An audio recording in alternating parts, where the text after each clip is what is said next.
to be part of our discussion. Spoon television. Spoon radio station. Spoon gonna tell you what is happening in Liberia. Spoon gonna tell you what is happening in Monrovia. Spoon gonna tell you what is happening in Africa. Just to spoon you will know. If the children crying for starvation, just to spoon. You want to get a news update, my brother, to spoon. You want to know what is happening, Moravia, to spoon. Politicians want to make their decision, just to spoon. You want to know what happening in the ministry, to spoon. Yes, sir. A special one from the CEO, Stanton with the spoon. And your boy, Friday the Southern Band. Charges on the beat. To the spoon to get your information. To the spoon to be part of our discussion. Spoon television. Spoon radio station. Okay, folks. So coming up right about now on your radio is Spoon Talk, our premier talk show here on Spoon 107.5 FM, also live on Fabric FM and Super FM as well. So to all those of you watching us, you're welcome to another edition of Spoon Talk. Right about now, we'll join the team headed by Dr. Francine Chinowith Richardson. So good afternoon, good evening to you guys there.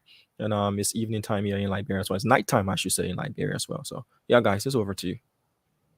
Diamond, hello. Good day. How you doing? Hello, Dr. Richardson. I'm doing great, and you? Good. Good day. Look like you got a haircut. It looked good on you. Yeah, I've been having a haircut since. It's after every 4 months. Yeah. Oh, okay. I just noticed it today. But okay. After every 4 months before the Megan get a haircut. So yeah, No, they like 4 months from now. find I a call. experienced something there. My hair growing faster than when I was in Liberia. That's Alright. nutrition. Good nutrition. So like I usually cut my hair sometimes 2 times in a month.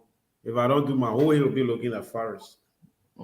Yeah, usually your hair growth is related to nutrition. So Diamond, today I saw the LU people made a run for your money today. I nearly passed out. I saw that.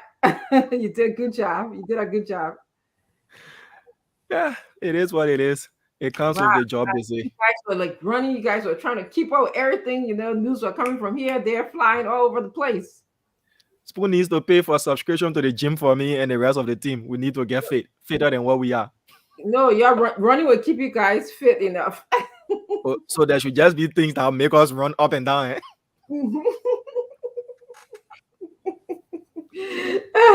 Well. So I don't even know where to start. Of course, the panelists are coming in. There's lots of news for us to cover today. Liberians need to hear what's going on in the country. So we are going to be presenting the news to them. So you guys just give us a little tease and don't go into it because the panelists are going to dissect. They've been paying attention. They've been talking about it. We've been talking about it. So we are going to inform Liberians as to what happened in Liberia today. There's many things that are going on.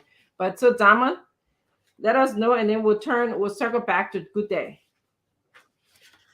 Yeah, so a lot of things happening in Liberia, ranging not just from politics, riots, but also there are soft news stories that I do take my time to look around for and investigate. So I've got a few to share with you. I know top of the pile today will be what happened on Capitol Hill there at the University of Liberia main campus. So I'm going to save that for you guys to go into. But to start up this morning, I got this story where a young man, I've titled this Saved by Grace. A young man last night was saved from an attempted lynching. in Claratown, where he had gone to visit a female friend of his and decided to leave at odd hours. So, according to his narrative, while he was on his way back walking, he saw another gentleman who ran past him and later heard people shouting and chanting rogue, rogue. By the time he turned, someone accused him of being the rogue. And all of a sudden, people started to beat on him. And he was really saved by grace for them to have listened to him, to even call his mom and show them the picture of the lady that he went to visit. And, she came to attest that he's not a thief and he was allowed to live with his life. That's a miracle by itself. It's also a warning to people who go to places, especially places that you're not known. Be your own security. Stop going to places that you're not known, unaccompanied, or leaving by odd hours and stuff like that. Most of the bodies we see around, people term them to be thieves. Many of them are just the victim of mob justice. They were not given the opportunity to have been heard. So luckily for him, blessedly for him, he was able to have been saved by grace.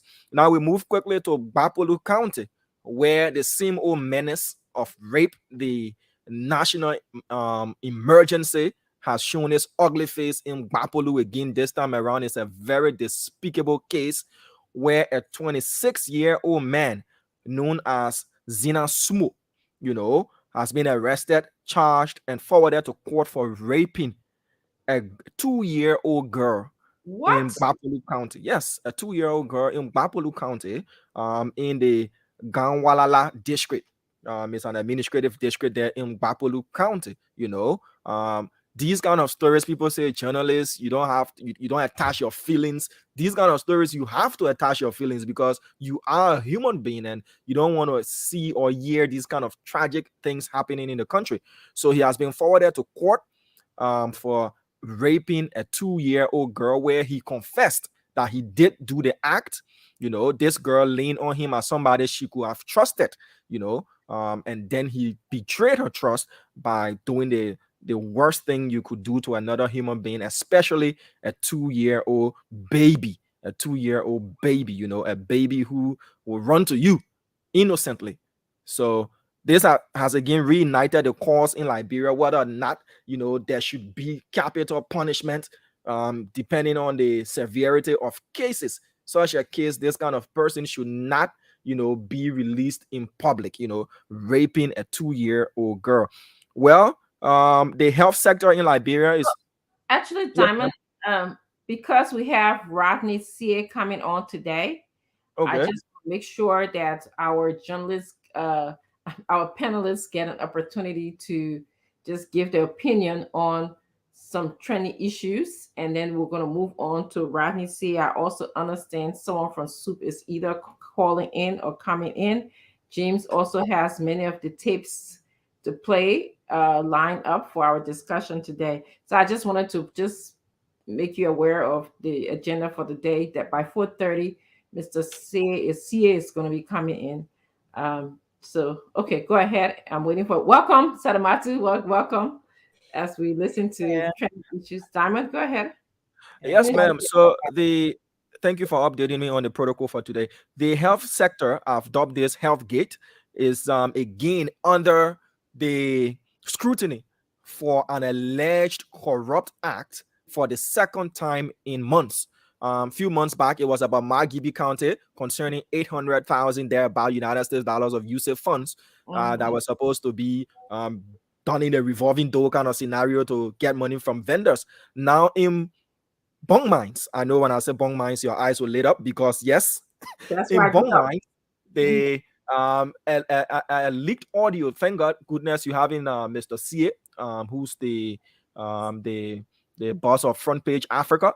Yeah. But in in Bong Mines, the health center there is allegedly involved in some 80,000 United States dollars corruption case, where in a leaked audio in the possession of Front Page Africa, I'm getting my hands on that audio as well. They have said you can hear the medical director, Dr. Pokpa Zeze, and the procurement officer having a conversation concerning sending $50,000 back to Monserrado County to the big bosses, and that fund was transferred for the renovation of the health center there in Bong Mines. So that is another big case. Remember what happened in Margibi County? People were suspended indefinitely, and a new county health team was installed there in that county. So again, the health sector is going on a scrutiny this time around for corruption, alleged corruption acts. So lastly, to end here, we did see the news where in Dwazon, three gentlemen were allegedly, arrested for being in possession of a gun that looks like a sniper rifle. We haven't heard anything from the LNP, but I've been doing my investigative works and I've been told that that gun, the rifle that they had in their hands is actually a toy gun, So, but why were they having such a gun? And what was the intended purpose of having such a whether toy or real gun in their possession? Because when you go to harm somebody or you go to inflict, robbery on somebody, they don't take their time to look at whether what you holding is a toy or is a real gun. They're gonna be scared by the fact that it looks like a real gun. And they should be, answering questions as to how come and what was their intent for having in their possession that gun. So that is where I stop for now. You've got a lot to deal with today. So these were just few updates that are, picked up to share with you and the Liberians today. Thank you, Tamara. We appreciate your updating us of the news. You do a great job at it. Thank you so much. Good You're day. welcome. Anything you'd like to add? Yeah. Let me actually welcome our panelists, Leo Johnson, and also former Minister Eugene Fagon to the show. And of course, I also welcome Salamatu earlier. Good day. I want to circle back to you to add on. Yes, just to begin with the gun issue that Dama talked about yesterday, when I heard about it and I talked about it, the community chairman, one Mr. Meda, reached out to me. He's even waiting to speak with you guys if you're waiting to speak with him. It was his community that did the arrest, and he told me a lot that where the gun came from, they have more information, that they have more. So anytime you guys deem it necessary, you can bring him on, or I can call him for questioning if y'all want to. And like the University of Liberia today, we saw blood everywhere, where some residents, and all got injured. They had to go on campus and so on. So anyway, when we get there, it will be talked about. That is the most important news that took place today in Monrovia, where people had to run for their life. Some got injured, some got beaten badly. And yeah, Okay. up to now, the police is yet to release a statement. Okay. Yeah. James, just gather a tape for us that will help us sort of understand the story as we're talking about it. So if you can do that, that would be helpful. Okay, panelists, it's great to have you. It's 4:15. At 4:30, Mr. Rodney Sieh is going to be coming in. We're going to transition a little bit to talk about his current trending issues that are going in the country and the book that he wrote, which actually relates to our country. So I want to give you time, Sadamatu, to please tell us your thoughts, what's going on, 2 minutes, and then we'll go on to Mr. who came in. I think Mr. Fagon came in next, Mr. Fagon, and then Leo Johnson. Okay, so good evening again to everybody, and good day. I mean, to the staff in Liberia, Spoon staff.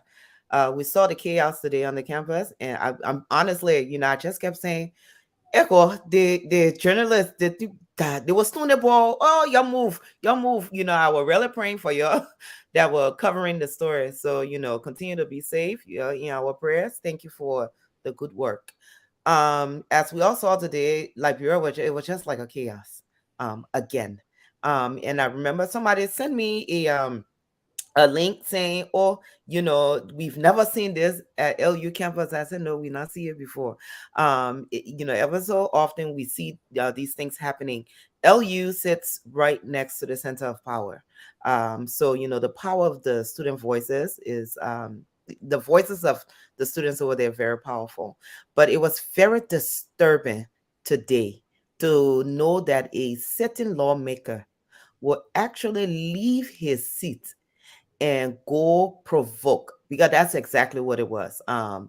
Just enticing, escalating the situation, with no intent of trying to talk to the students. So it was sad, it was disturbing, that the university had to literally stop you know all activities because of what was happening, what they assumed was going to happen even before it happened, today on campus. So Liberians, again, will continue praying for Liberia, but it was very, very disturbing. And the silence of the government, the president, is very, very loud. But like I've always said, President Weah cut a speech from us a long time ago. I don't expect him to say anything.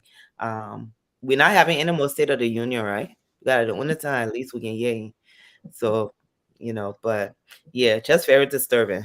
Yes, and we are going to go deeply into that story. Thank you for your opening, and we'll give a backdrop of the story as soon as we begin to speak about it. I want to go to Mr. Fagon to give his 2 minutes opening. Good evening to all, and let me say special good evening to the people in Monrovia, Liberia. Today is a sad day for many of us Liberians, because one who comes to make the argument here that it is Akara's great right to go on the campus will be a dumb, will be a fool, because the argument is not about his right. He has the right to go on the campus.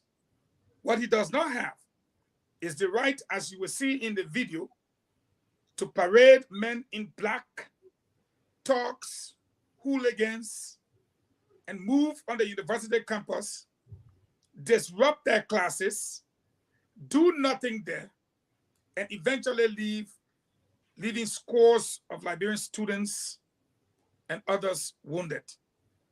I'm looking for that person who will tell me that the debate is about Akara's Gray's right. That's his right. Go there.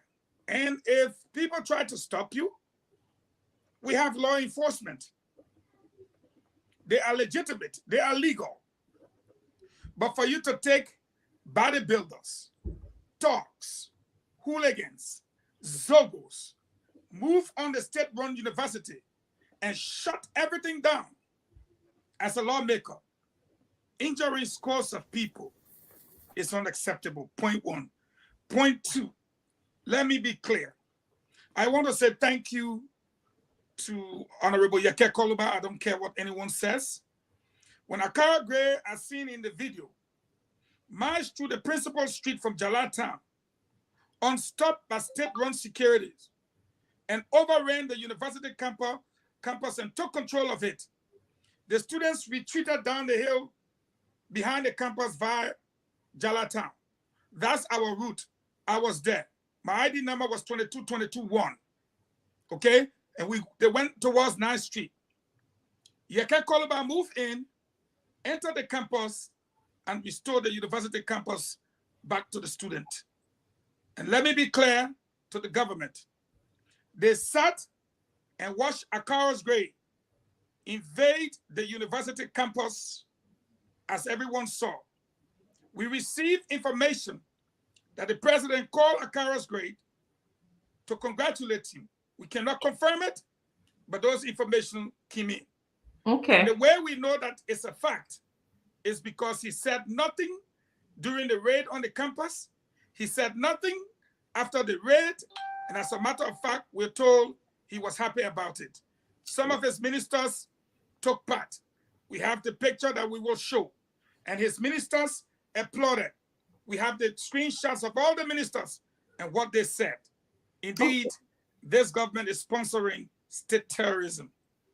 Okay, Minister Falcon, I'd like for you to expand when we get into the topic. Thank you for your introduction of the topic, but I'm sure there's a lot more to discuss on this matter. Thank you very much. I want to go to Mr. Johnson. Mr. Johnson, your thoughts, 2 minutes, and then we'll go to Al Hassan to discuss his views on what happened today. At 4:30, Rodney Sieh is expected to come here. He's going to be talking about George Weah, the story of Africa's footballer president, and also trending issues that are in the country. He's the owner and founder of Front Page Africa. He's definitely will be able to contribute to this topic at hand today. Go ahead, Johnson, Mr. Johnson. Thank you, Dr. Richardson, and greetings to everyone. I would just like to begin by saying it's a sad day. It's a very sad day once more again in our history. And I'd like to start my comment by reading this quote by Dr. Martin Luther King Jr. Violence as a way of achieving justice is both impractical and immoral. It is impractical because it is a descending spiral ending in the destruction of all. It is immoral because it seeks to humiliate the opponent rather than win his understanding. It seeks to annihilate rather than to convert. Violence is immoral because it thrives on hatred rather than love. I remember about a week ago, I was on Spoon Talk, and I said we should condemn violence of all forms. Unfortunately, instead of us talking and using our various platforms and voices to de-escalate, we were fanning, a lot of people at least, were fanning the flames, daring this person to go here or daring the other person or saying, oh, this is how the university has always been. And all of the things that we said. And I repeat, we can sit here, we can go in circles of blaming everybody for their part that they play. It does not resolve the issue. And I don't think this is about time to justify who might be on the right side or on the wrong side.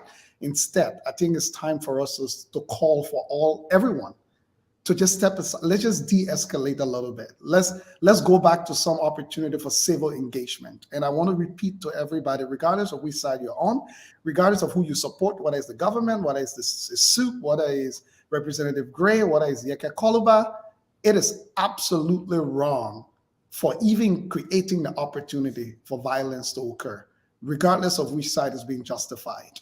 We can talk about the failure of what type of security measures should have been taken, but I think the first step roundly, I would like to hear from everybody, is calling all sides to step aside, calling all sides for cool heads to prevail, because we know where violence can lead. We know what we've come through, and violence will only beget more violence. So for me, I would say it's a sad day today in the Republic of Liberia. It's a sad day for our history that the seed has been sown and is ripe for something nasty to happen, and only innocent Liberians mostly tend to suffer from it, and most of the time the innocent bystanders or the innocent people going by their way and having their daily normal life. That would be my opening remarks to that.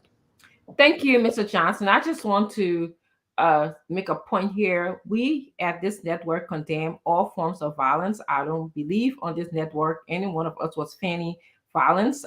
We are here to report the story as it comes in, and Liberians then can make their own judgment. We give our opinions and our views about situation. So I think I did hear you say other people that you also heard on social media was fanning violence. Just in general, I wasn't referring to the network. I'm just saying in general, there were Liberians fanning. I just want to clarify that, but thank you very much. Mr. Al Hussein. Thank you so much for having me on. Once again, I feel bad. I feel sad that this whole thing that could have been prevented was orchestrated by Akaras Gray. We saw his initial post. I think we read it here on the network. I don't know whether we read it when he mentioned himself as a general. Look, I listened to Akaras Gray try to play word games with us and try to downplay like, oh, I got right. Well, you had right. You didn't use that right three months ago until this guy was booed and kicked out of the campus. We all know what you're trying to do. You guys always try to show power. And this sad thing and this dumbest thing that these guys always do is that you have the most to lose. You are in power. You are the government charged with the responsibility of taking care of every Liberian. And you don't even, it doesn't mean nothing to you.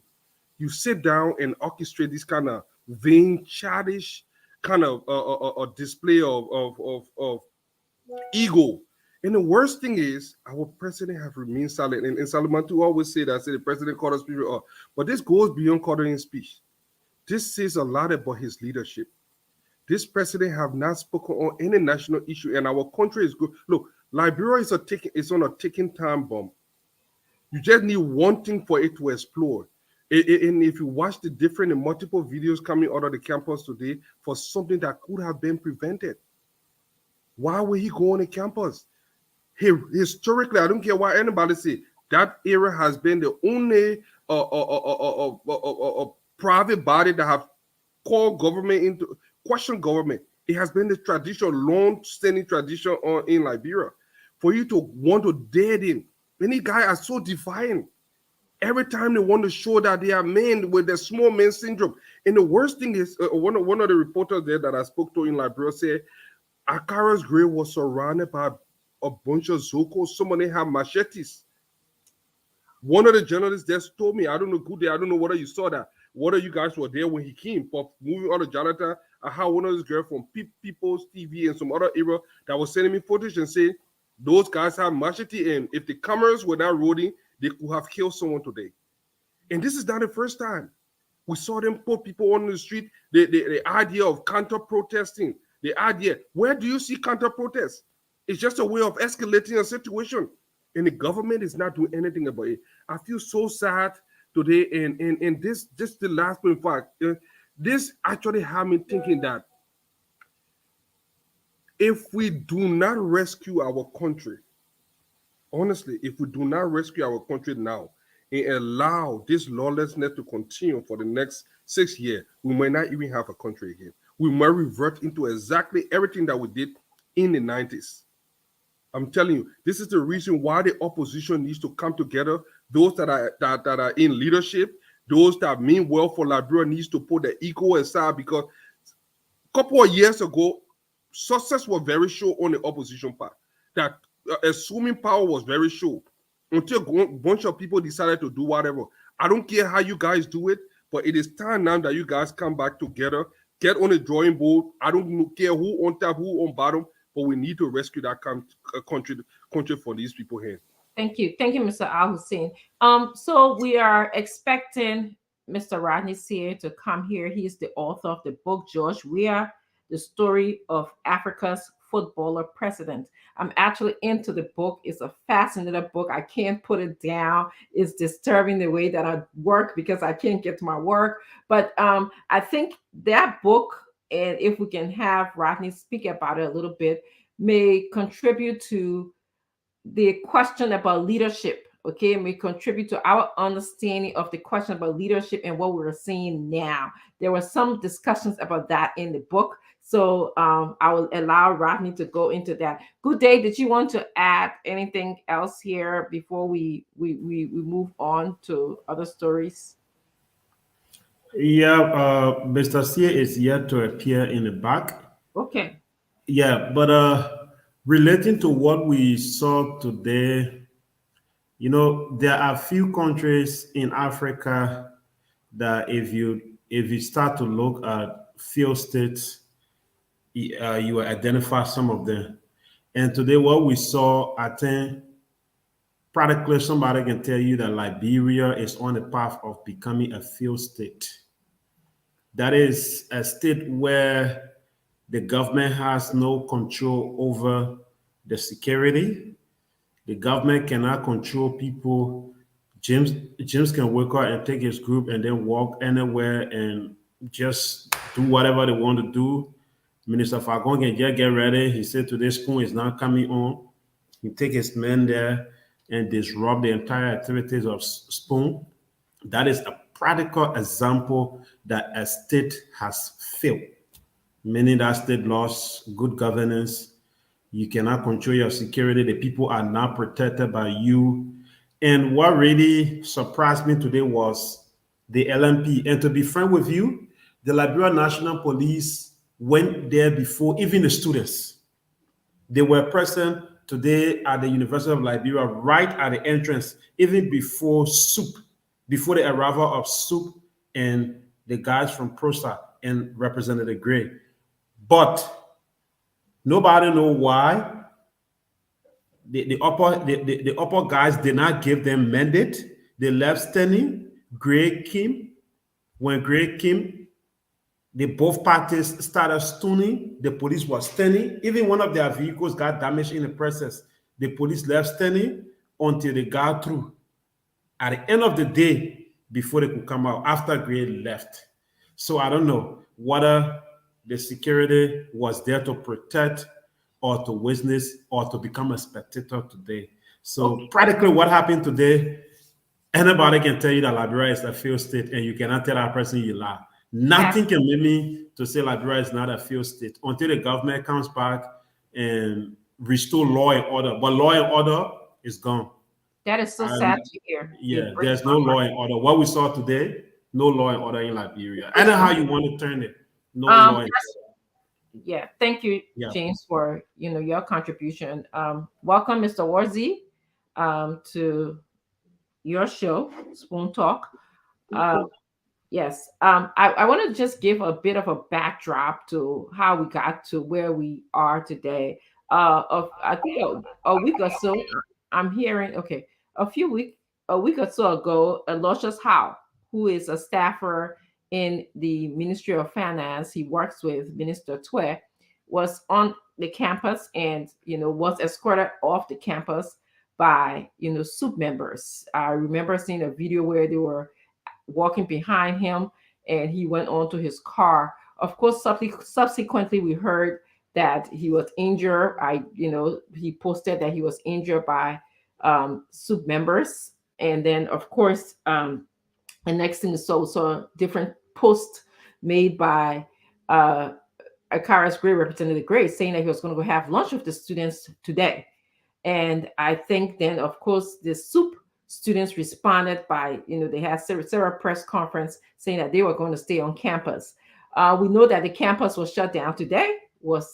How did they do that when they open the gates of the university? How do you shut a university but then open the gates for a representative to enter the university? It's an interesting story, but I just want our audience to get a backdrop of the story. I also want to welcome all of our viewers, our listeners, whether you're listening by radio, whether you're in Bon County or Cape Mon County, whether you're in Margibi or Grand Jita, we really, really like to welcome you to this show. I wish I could personally welcome you today, but we got so much to talk about. I want to tell you so much that I can't call your name out as I usually would do. I was just going to turn over to Mr. Warzy for him to give us his 2 minutes as I wait for Mr. Rodney Sieh to come here to tell us about George Weah, the story of Africa's footballer president. He is the president of Liberia. All of this is going on in Liberia. Somebody spoke about leadership. I think it was Mr. Al Hussein, Mr. Leo Johnson, who spoke about leadership. And so does this, what Mr. Rodney Sieh saw in the making of his book, has any context, any relations to what we're seeing now in terms of leadership, so we can speak about that. A couple of things I'd like for you guys to toy around or to mull over in your head. How does this impact our country, not only psychologically, but also economically, okay? And politically as well.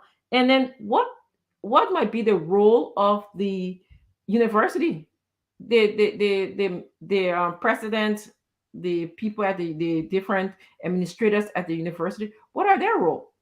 Okay. And then I think we're going to further explore too the role of people who are in position of power.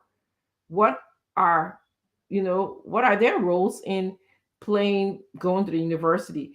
I want to then turn over to, and then someone, Mommy Esther Tarpey Moore, who is also watching, she's a viewer. She just added a comment and she stated that she believes that the students are being used by politicians. So you guys can also include that in your comments, whether you agree or disagree. Mr. Warzy, as we wait for Mr. Sieh to come over, could you please give us your 2 minutes in terms of your opening?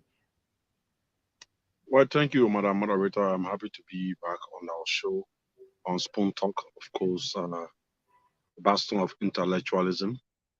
And let me start by saying I'm actually feeling so bad.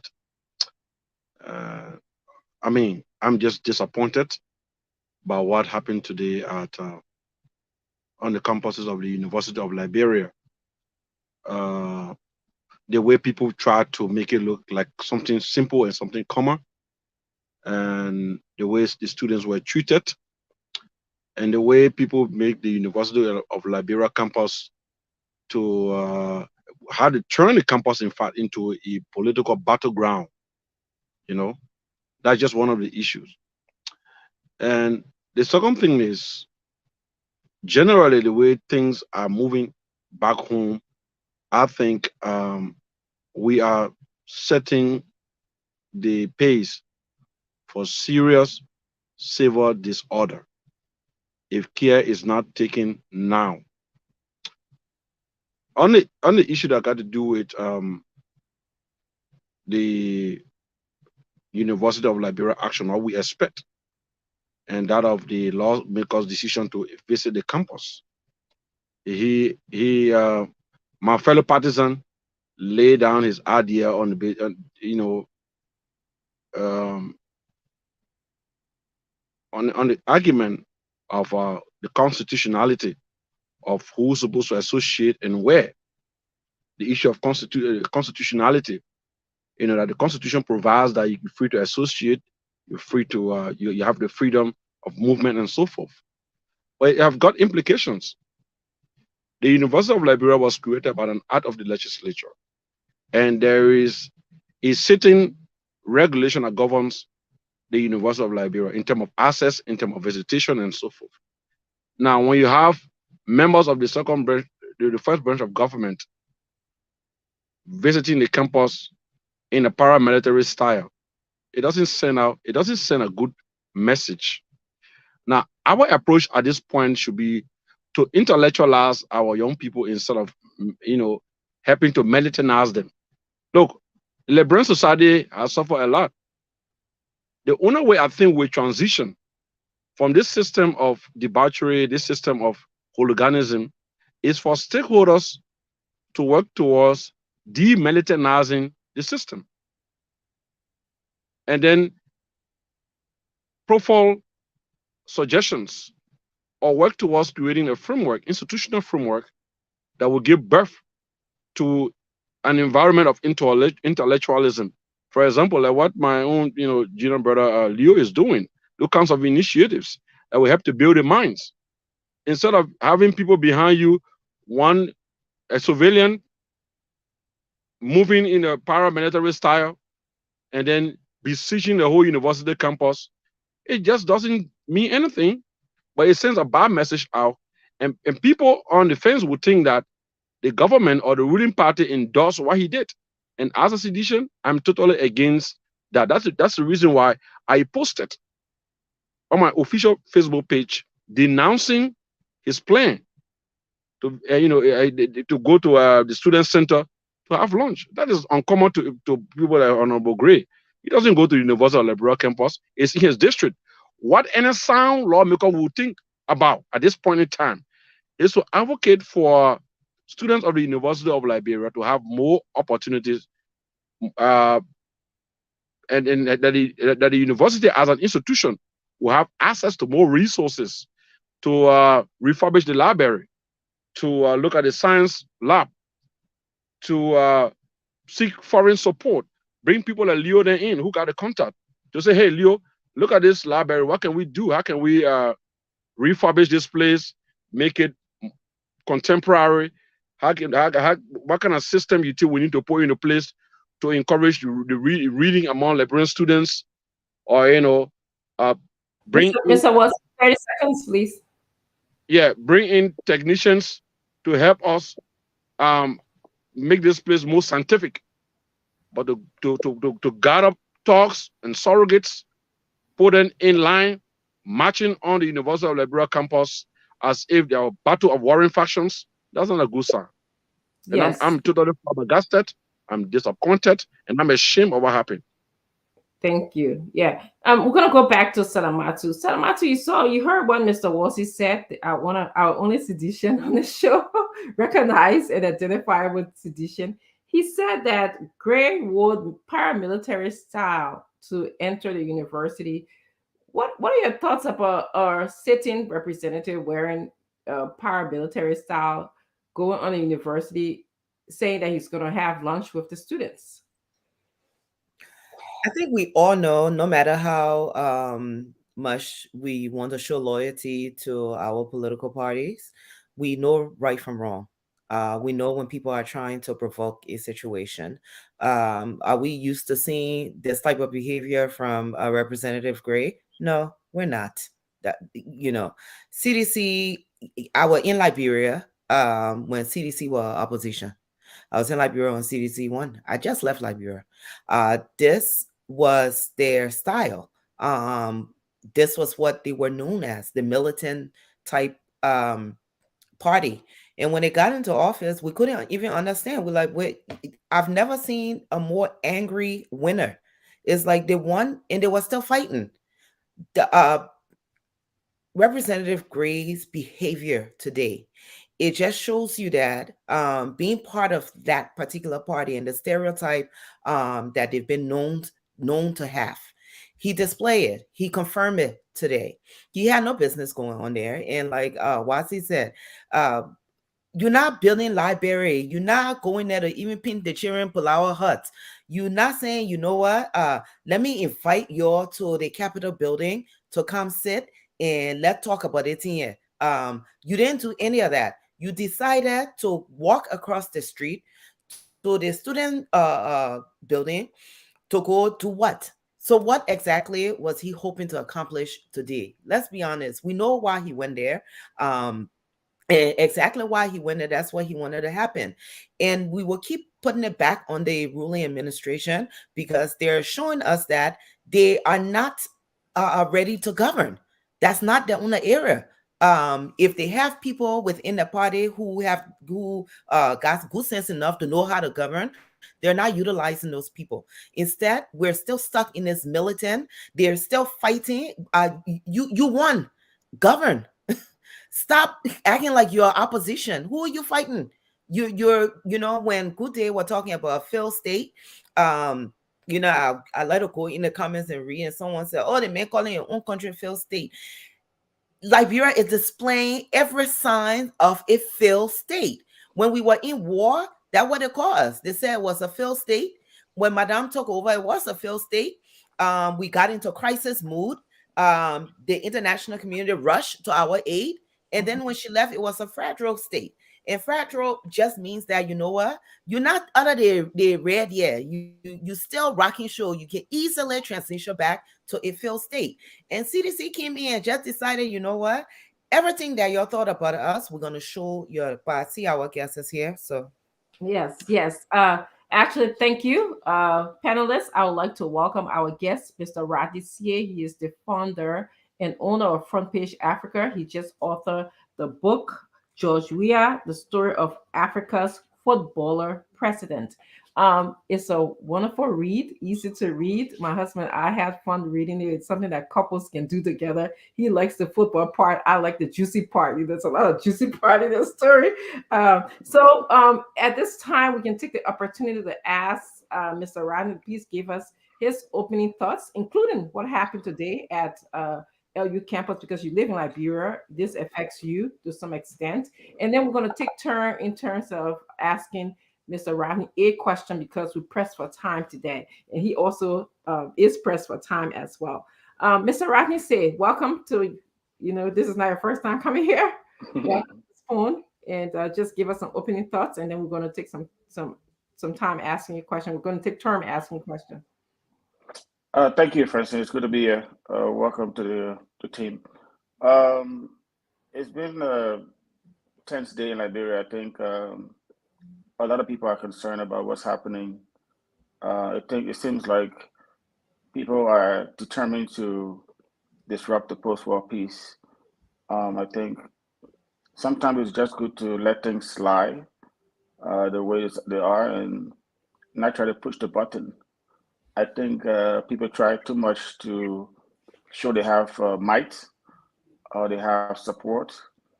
Liberia has become like a crowd-pleasing country where everybody feels like they have to show strength, numerical strength, in order to show that they're strong. I think that's what happened today, and I think that's what caused the problem on the campus of University of Liberia. Thank you. Our first, Salamatu, are you here to ask Mr. Sieh a question? And then Um, I mean, again, welcome, Mr. Sieh. Congratulations on your book. Let me just say this. I'd rather wish Amen, Salamatu, of the just book to read it. So, yeah, but nevertheless, I'm gonna go on Amazon and I will get my book. But I just throwing it out there, be nice to have a signed copy. So at least we can know what to ask you because all day Dr. Richardson just talking how the book juicy, the book juicy. But but I will go back maybe to the situation that happened on the ground. A lot of the information I've been getting, I've been reading it from Front Page Africa. So thank you for that. What would you say maybe to the legislature, the rest of the legislature, how they handle their colleague? One, we have U.S. Visitors on the ground who are right now talking to the Liberian government, including lawmakers, about corruption. And while they're there, their first day in Liberia, you see this chaos. And the chaos is pretty much provoked by one of the lawmakers. What would you say to them? Well, Liberia has a history with the University of Liberia. Any sound politician who knows the history of Liberia will not attempt to do what happened today. I think it doesn't matter which government is in power. I think it's clear that university students are part of the political discourse, and I think they felt they were being used. I think Honorable Gray was a lapse in judgment on his part to go there today. And I think he needs to really try to avoid these kinds of things, especially at a time when you have guests in the country, guests who are on a mission to make sure that elections are free and fair, to make sure that the government is doing the thing they're supposed to be doing in terms of keeping the democracy on point. And so it begs the question, what is it? What was the motive behind the launch today? Was it necessary? At a time when the country is still fragile, people are still trying to show might, to show they have a bigger crowd than others. I think it was the wrong setting for Mr. Gray to do that. And I think, especially with Honorable Yaka Kaluba also bringing his people there too, also at the same time, it showed that the country is still very much fragile and people need to be more careful how we do these kind of things in the country. Thank you. Honorable Fagon. The man already know the question. He told me to send my address for my copy of the book. What was so to do? Just answer the question, huh? Answer the question. It's in the mail. The man answered the first question. Now I can go to the second one. Okay. But let me say to Rodney, thank you and congratulations on the book. I'm hoping that I will attend the ceremony. I think it's in DC. Right. Yeah, I'm hopeful that I will be there, and I think I will be there for sure. Having said that, what I'm hearing, because I haven't read the book, what I'm hearing, part of that book has to do with how mute this president will be on a number of issues. Instead of engaging with people that he have got issues with, he will just withdraw. He will not be bothered with you again. He will never speak to you, even if it means that he needs to ask you to go to the hospital so he doesn't die. He will prefer to die than to even engage you. So my question to you, what you saw today compared to what I'm hearing is in your book, does it somehow run parallel with each other? That such a serious issue like this could occur, as in the case of Gloria Scott, as in the case of the Tutman, John Tutman, Richard Talbot, Gifty Lama, and Albert Peters in the car. He said, does part of this run parallel with what I'm hearing is in your book?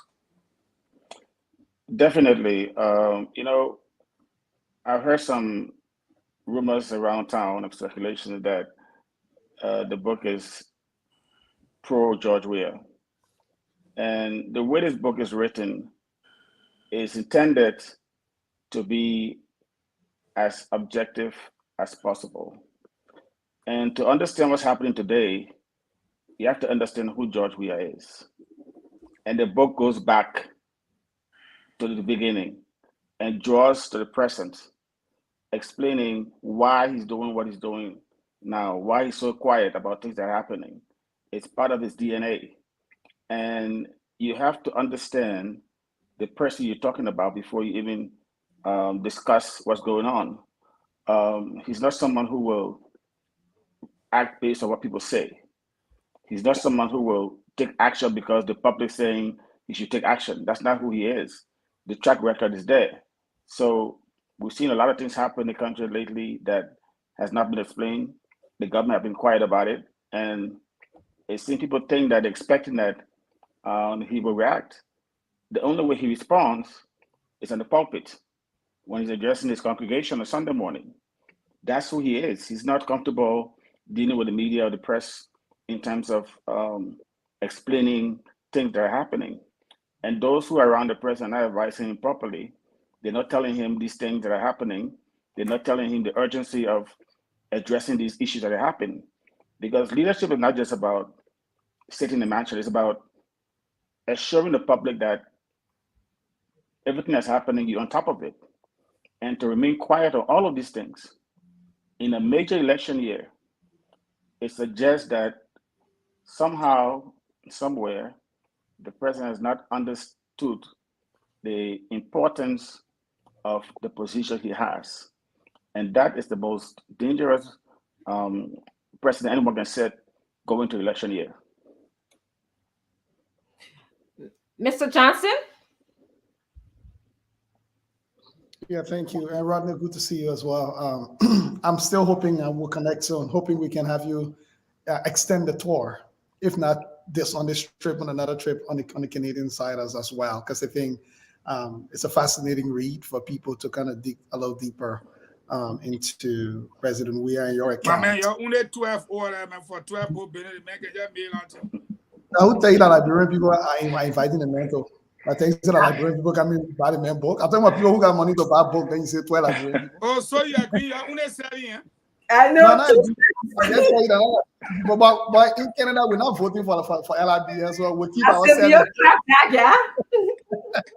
So anyway, but I often hear in Rodney, your book, and many other books that have been written by great Liberians from the day of Baltimore to Edward Wilmot Blatting and all of them, seems to be very popular, or at least received and read, and people digging deeper outside of Liberia than in Liberia. Obviously, we know some of the reasons why. And I think it's very problematic because if our education system is one that we are only consuming things that is not concerned about us as it is, there's a danger that we're not even aware of some of the things we should be aware of. Like you said, people are asking President Weah to do all of the things that he's not known to do, that is not him, which surprises me sometimes when I see people baffled as to why he's not doing it. Do you have any plans regarding your book in ways that it could be made more available? I'm not just talking about in terms of sales, but in different formats, whether it's an audio book or in other ways, so that we start to find ways to have these texts permeate the Liberian society locally rather than just outside. Because yes, we can read it here, we can buy it, we can read it, but how do we start this culture of saying, let's make it accessible and available in different formats and ways that people in Liberia can actually read it? And so far, what is the one thing that has surprised you the most since the book came out, now that you're engaging with people in the public and you're getting reactions? Well, I think the most important thing is that the reason the publishers agreed to do these tours is that we want to talk about the book, the topics in the book. And the successful one he had in London last weekend, people were engaged. They were open to ask questions about stuff. And the moderators really asked some tough questions about things that people didn't understand. So I'm hoping that by the time we get to Liberia for April 22nd launch, we will be able to have more people access the book and begin going on tours around the country to discuss some of the things that are in the book. People are concerned that maybe the book is, I'm sure Francine, who's read the book, can tell you the beginning is about the football, but as you go into the book, the middle, the ending, it's really about Liberia and the last 6 years of the presidency, what's been happening, the corruption, the bad governance, the things that have been going on. So you have to understand that um, a book is not a news story; it's a book. You have to set the pace for people to really get into it. And I wrote this book. I took my time with it for years to make sure that people understand who this president is.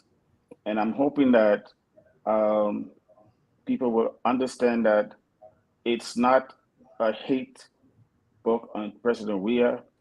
It's an eye opener about the things that have been happening and why they are happening.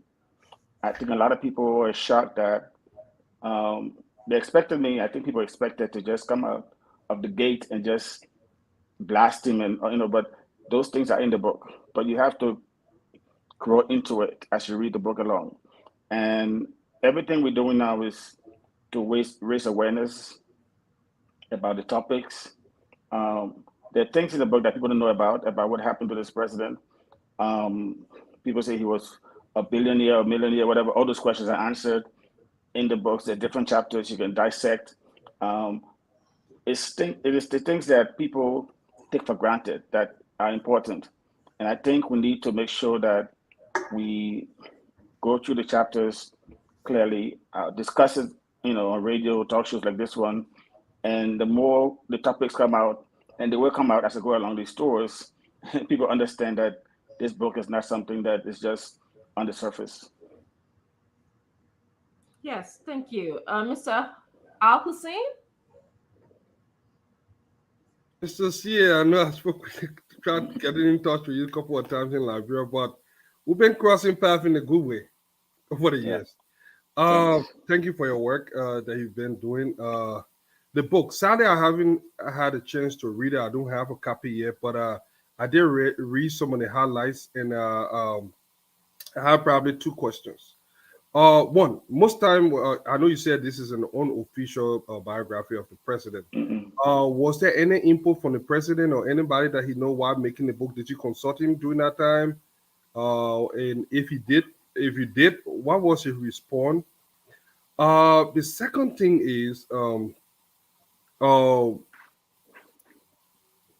is there one thing? I know you mentioned something about him being a millionaire. If you can just give us one thing, I know you got to sell book. You can get everything out yet.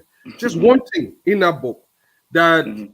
most Liberian people did not know about the president. Just one revelation. Is there? If you can just tell one thing that we should go I'll actually tell someone like I got to read that book. I got to go digging to find it. So those are the only Um, questions for now.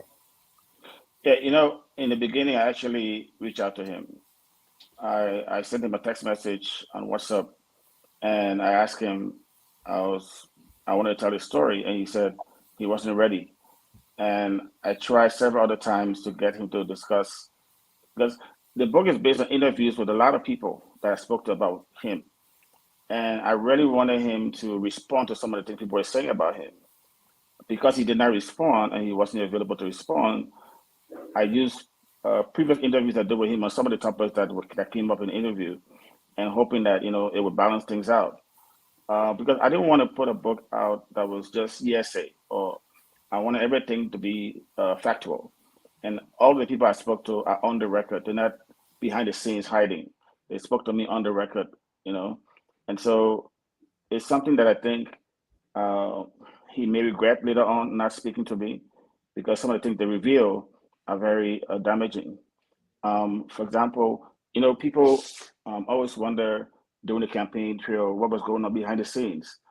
And I interviewed people like Winston Tubman during the 2011 elections about how sometimes they would go pick him up for campaigning and he would just not be available. He would just be having fun. And Tubman told me actually that everything you're saying now is what he feared. And also I think the most damaging information that people would find intriguing is I work with a lot of people with FIFA They wrote some research about the FIFA scandal, and I got access to some of those documents about also document the total amount of money the president made when he was playing football, and the money didn't reach the amount that people think that he had. And it happened that most of the money he made by the time he became president, it was gone. So those kind of information are damaging, and it's in the book. There's also issues about the James Bestman case. I did get court records on that case from the state of New York. So I went behind the scenes about to find out things that happened, what led to that incident when the president was on the scene when the arrest took place. So I have all of those things that people don't may not know about, but it's behind the scenes. So it's very revealing. It's I don't want to give too much away. I want you to find out for yourself. I'm sure Francine is finding a lot of stuff out, and so you will see as you go along. Yes. Yes. Mr. Warsey. Well, thank you, Ronnie. Let me commend you for such a wonderful book. Dr. Richardson been advertising your book back to back everywhere, and I can't wait to get a copy of the book. And I hope we team up someday, maybe before they launch, before the program in DC. She changed it, man. Pork need to choose a pork. Since in the DC area, but just I got one. What the brand people call one small kidney problem with you, but we'll fix it. Okay. So, but I got this quick question. Actually, what motivated you to write a book on the man George Weah and not Ellen Johnson Sirleaf or former President Charles Taylor or Osama Kayando or William Aratora? Good question. Second one is No, you're not allowed one question. oh, sorry. No, Oh. you got citizen privilege here. Only you the only citizen. Go ahead. All right. So, what do you hope to achieve from this book? Because I know you didn't just write this book. No, I'm a student of history, and when I said I'd do this project, I had a lunch with Helen Cooper from the New York Times, and she actually encouraged me to write this book. And I really wanted it to be a book that librarians will be proud of in every sense of the way. I focus on the good side of the president, the bad side of the president, the ugly side of the president. So I didn't want to write a book that was flattery, that was praise singing him. I have a record of speaking truth to power, and the book does that, speak truth to power. And so I have been trying to do a book on Charles Taylor, and I've had a couple of interviews in London that was lined up, and then towards something happened along the way, we didn't manage to get the interview. So it's still something I'm working on. I have some notes I've jotted down about him, and someone very close to him have tried to arrange a couple of interviews, but the system here is very difficult for you to penetrate in terms of interviewing him in prison. So I'm still hopeful that it will happen, and when that happens, I will consider the process. Madam Selig had two books written about her during her presidency, one by Helen Cooper, one by herself. So I figured that train left the station already, so I can't go back there unless something, later on I can think of some other way to go into the story about her presidency. Maybe the Selig presidency, I can do that. But for now, I just think I'm focusing on my next book, maybe looking at Mr. Taylor, and hopefully that will be the trend that we go in. Okay. If it's okay if I call you Rodney. Yep. Yeah, Rodney. I have to tell the audience that the book is actually a realistic story of President Weah. In my reading, if you like soccer, like football, my husband says it's football, it's not no soccer. Geez, sorry. And you actually start the book by telling us how great of a player. That's one thing I was surprised of all, because I followed basketball in Liberia, not soccer. That guy was awesome. I mean, he was focused on the game. You talked about how he won so many awards. So, I mean, for people who think that the book was meant to blast the president. I didn't get that sense at all. And I'm happy that you actually interview people, adding their perception of what the book is. It's not just yours. People that I know, like Carl Jabo, who my husband grew up with, who grew up with us in Beaumont, Chris Critton, who was the Liberia's goalkeeper at the time. He actually chimed into the book. So for many of you who are listening and maybe you want to make your parting comments to us, the book is Liberia's history. Honestly, because you do go into a lot of history, things that I didn't know about, Liberia's relationship with Miriam Makeba and her relationship in Guinea and all of those things. You went into all of that. I believe you talked to even his neighbors. So I actually think a lot of Liberians will get some historical perspective, as Lee is saying. It's not just it's a book about our president. I wanted to ask you one thing. You don't have to tell me the answer now because I want people to read the book. There was a point in the book where George Weah accused this man called Costa of racism. He said the guy butt him in his head and called him racial name. And the guy actually in the book got hurt. He had to have medical attention given to him. And then also, I think he said he was taking George Weah to court. But I didn't get to the part where there was a lawsuit, and I wanted to know what became of the lawsuit. So I don't know. You don't have to even text me the answer, but I will find out in the book. But I thought that was an interesting part of the book where it caused George Weah not to play in subsequent games, and he accused the guy of racism, and then the guy said he was taking him to court. So you can text me the answer, but I just wanted to please buy 4 more book, yeah. Yeah, your small money you pay, you join Sonny.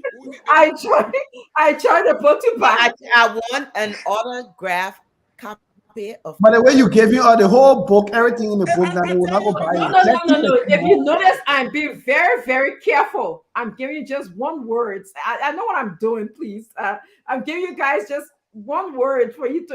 I'm not even telling you any of the things that happen in the book. If I put Miriam Makeba, you have to go read the book to find out everything about Miriam Makeba. Costa, you gotta go to George Costa was his name. You gotta go in that book to find out who George Costa is. When I talk about Alhaji Kamara, you gotta go in the book to find out who Alhaji Kamara is. We're not gonna give. I know him. Me and he used to drink Atai together. Che, look at that. Rodney, please give us your parting, your closing comments, and we'll turn the show back to LUL story. But I want to thank you for being here. I know you pressed for time. You have other engaging things to do today. Thank you for coming, and I think we should actually consider Leo's idea of discussing this book chapter by chapter, because it is Liberia's history. There's no doubt about it. It's not just a football history. It is Liberia's history. So go ahead, Rodney. And I'll be about the book. Just so everybody actually know. As I read out later. So if you were at the event in London, you'll see a lot of question and answers about chapters in the book and stuff. So in DC there'll be more of that in DC. Going to be more question and answer. I'm going to discuss chapters and from people in the audience about what they think about stuff, and I go into more details. I go along on these stores. I'm looking at Canada also. I will talk to Leo and see if we're going to read something there. I'm looking at Australia and other places. So it's an election year, so I'll be all over the place, discussing things that are in the book. More things will come out that people will be shocked, and I think it's the kind of book that you want to take your time dissecting, because it builds up. It's like a movie. It starts, from a good place, and then it goes into some bad places. And so I think that's the intent. And it's no intention of me trying to go against George Weah because of election year or whatever. But I just want to make sure that people who read the book understand that this is something that Liberians will understand and grasp in a way that they never grasped before. So I'm coming to DC. I leave from London tonight to go to tomorrow morning, go to America. I'll be in DC for the event. I'm looking forward to see all of you there, and I'll do my best to explain more. So April 1st. So far, gone amazing. You want to say 7 copies? You come here with 7 copies. Wait, no, I'm sorry. When is the event? April 1st in a place called The Gathering in DC, not far from the White House. Okay. So yeah. Please make the clarification that it's on my birthday so that the Nana- world can know that you're launching your book on my birthday. And another April Fool. That's serious Yeah. message. Very So Fagan, serious. your book is in the mail. You get it probably tomorrow, Wednesday. Then I will not talk anything about Kai Jebu. And also, I'm sorry, Dr. Richardson, how can people get a copy of the book? Yes, thank you for saying that. So, People are asking. so the book is on Amazon. The book is on Amazon and on Barnes and Nobles. We'll be in Liberia April 22nd for those in Liberia who looking for copies. At the event in London, a lot of people send the travel to buy books for them to take back home to Liberia. So some people in Liberia already have the book. So I'm gonna be all over the place, like I said. But Amazon for now. If you want a signed copy, I'll be at the events in DC and an event in Monrovia. Other places if I can. Yes. And somebody's asking, is the book an audio book as well? Is it? The publisher's working on that. We're trying to arrange something because I had to go back home to register the vote, so I had to cut that process out for a little bit, and I come back later and do it. Definitely. And those who are football lovers, this is your book. I don't know half of the people that was mentioned. What will be the price of the book at the event? Because normally sometimes book events, when you get an autographed book, maybe it's $5 more or just the price, because you'll be there to sign autographs into the books and what have you. What will be the price? So on Amazon, the paperback is if you live in London, it's about $8.59. In America, it's about $10. But it's the same price at the event. The hardback is $17, and we have a very special edition that was made for the events only.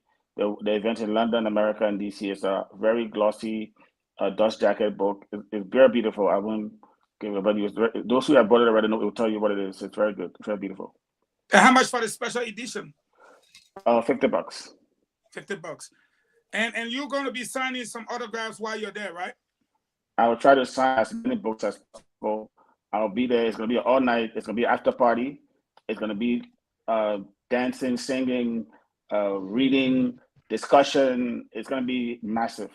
You want to miss it? Do you have the venue and the time? Yes, it's going to be it's called the Gathering Spot in DC. I'll be putting up my social media pages and stuff. I know the gathering spot. I'm not going where you was. I'm going by myself. I'm not going with you. How come you all go, your friend? I mean, no.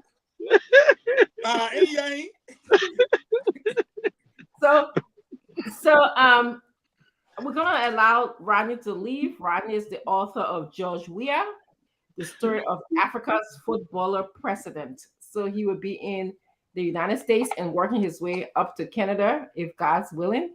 Rodney, want to thank you so much for being here today. And of course, we are supporting you. Thank you for putting Liberia again on the map. Any final thoughts? Yeah, Francine, thanks so much for everything. I appreciate your snippets on social media. I'm following. I encourage everybody to get this book because it's not just a book that's it depends on how you interpret it. I know some people think that it's favorable to George Weah, but it's not. It's not the intention, and it's not. It's what it is. It's a serious minor book that wake up people. It's going to wake you up, and you have to be very, very pay attention to everything, the details in the book, because it leads to a point. It's a. I'm not hearing you. Oh, Rodney, you must have muted yourself. Can you unmute yourself? Okay, I guess. But I'm going to say you're going with Keith. Okay. They say I'm going with who? Keith Hassan. Sorry. God forbid bad Okay. things. I believe Mr. Sieh is having difficult problems, technical problems, but it was he actually. Okay, there you go. Okay, Rodney, we're going to let you go, and then we're going to move on to speak about LU students. Thank you for joining us today, okay? Thank you. Okay, thanks so much. I appreciate it. Thank you. Safe travels. Yep. All right. So, again, audience, we're going to transition now to speaking about the present issue in Liberia is about the event that happened on LU's campus today. UL, I was on in Liberia to call it LU. So, so they could have changed it on me. So we have some tapes. I think, Honorable Falcon, is that correct? Does James have some tape that you like for him to play? Yeah, he does have some tips, and one of them I would like for him to issue the disclaimer that viewers' discretion is advised, because it has to do with a little bit of beating in it, and some people might not like that. And then to put up some of the screenshots of top government officials at the ministerial levels and what they had to say about a certain lawmaker in regards to the event that happened. And I think we also don't want to say Akara's Grave march on the campus with thugs, hooligans, and what have you. We ask him also to bring forth the video so the credibility of the network can continue as it is. Thank you. James, if you're hearing Mr. Falcon, could you please proceed to bringing in the tapes, and then we'll again discuss what we saw. And those that are asking for the price of the book, he said $10. $10 US. Thank you. Thank you. Okay. We begin with the arrival of Representative Gray. That's a Spoon TV.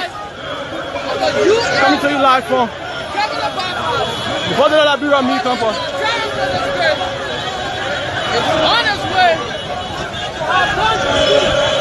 No, be that, no, be that.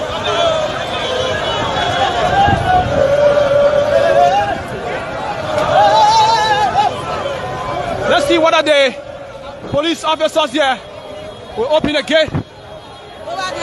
So Representative Gray. Yes, sir, he is serious. Rock.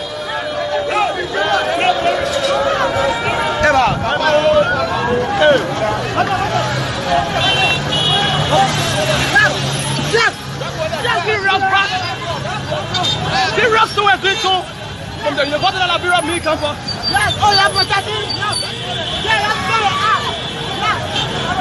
Stones have been through from both sides.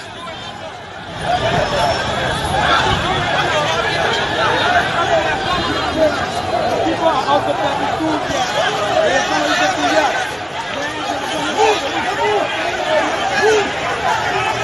Soup.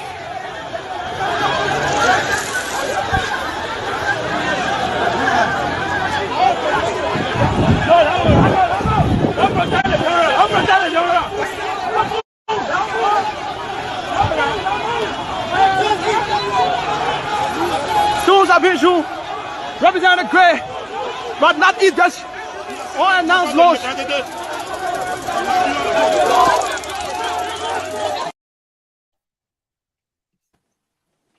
Yes. That's the arrival of Representative Gray on campus. Thank you. We want to join Salamatu today, all of the panelists, to just tell the journalists, Spoon journalists, thank you so much for being on campus today. You were running, you were, talking, giving us the information. So thank you for bringing the news to Liberians. Minister Falcon, go ahead. Tell us your thoughts on what you witnessed, and then we're going to go on to Mr. Johnson, Mr. Hussein, and with Warsi, and then back to Salamatu.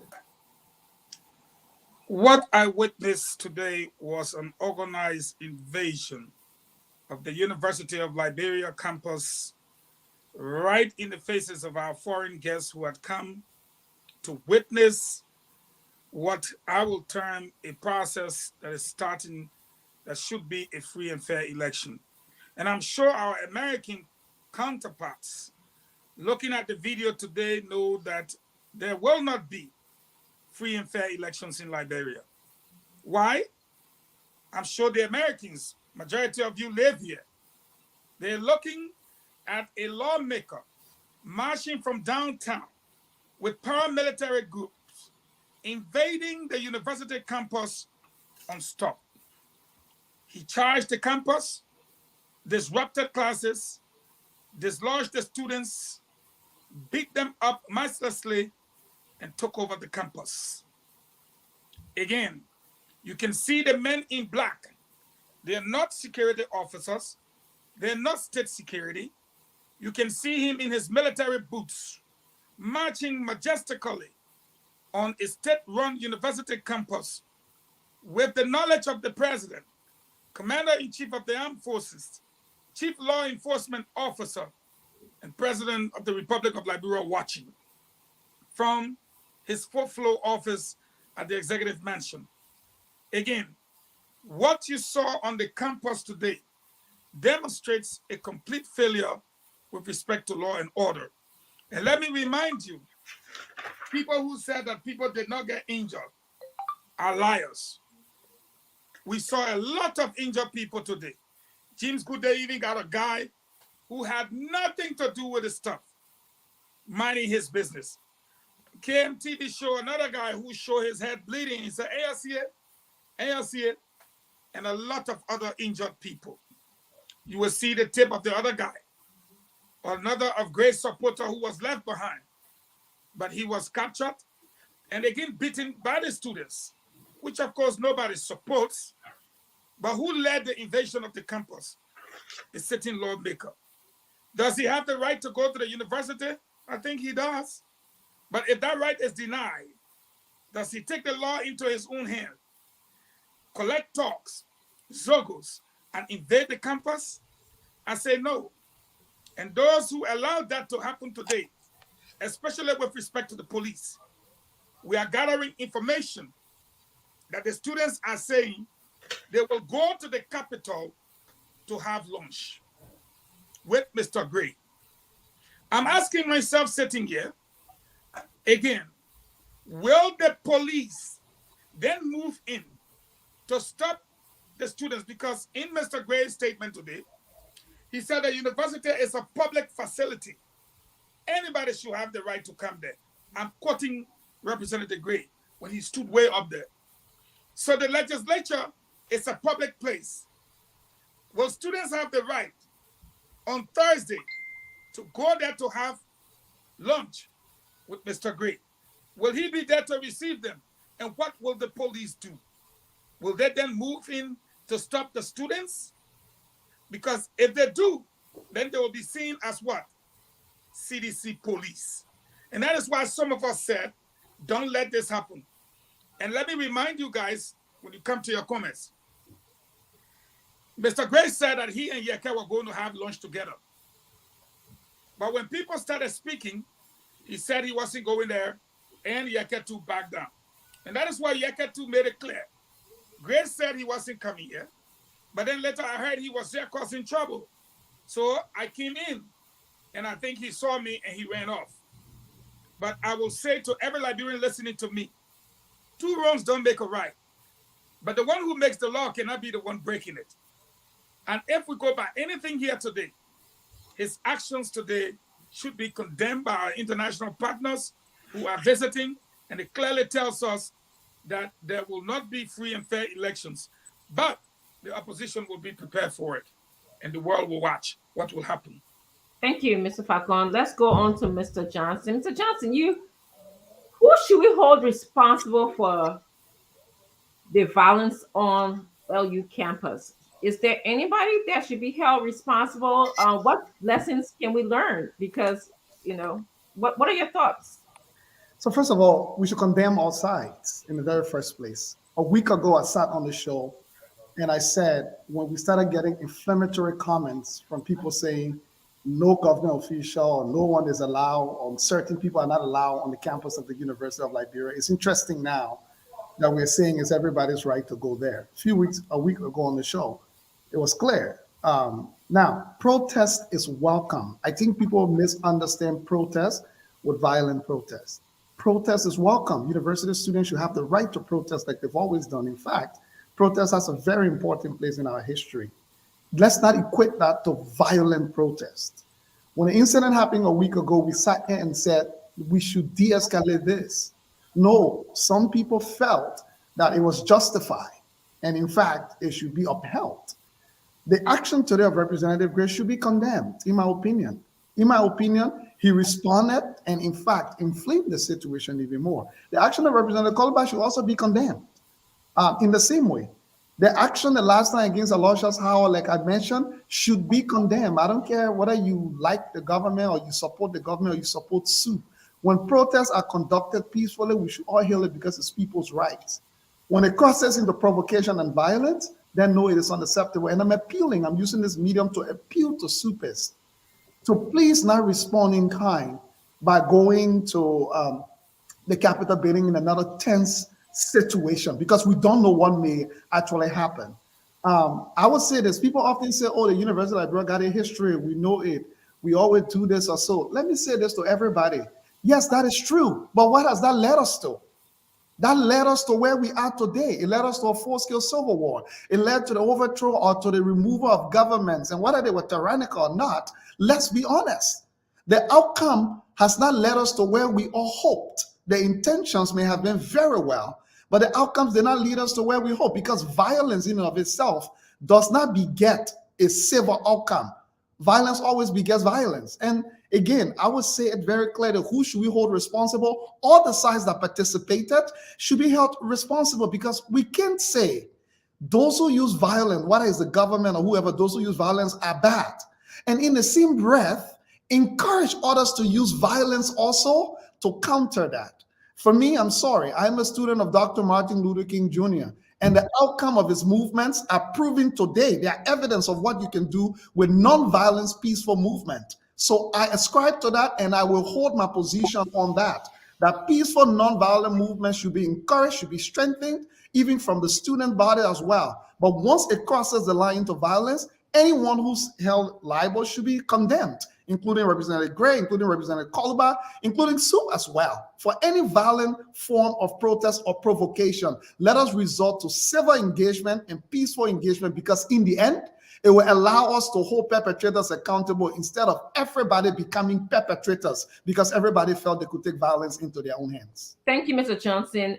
Before you go to the next person, can we tell our people at Spoon, these information keep coming in, and they keep coming in, that the student that was hit by the police vehicle is dead, unfortunately. Yes. We cannot confirm that, but we need to update the public as to whether he's still at the police station, he was taken to the hospital.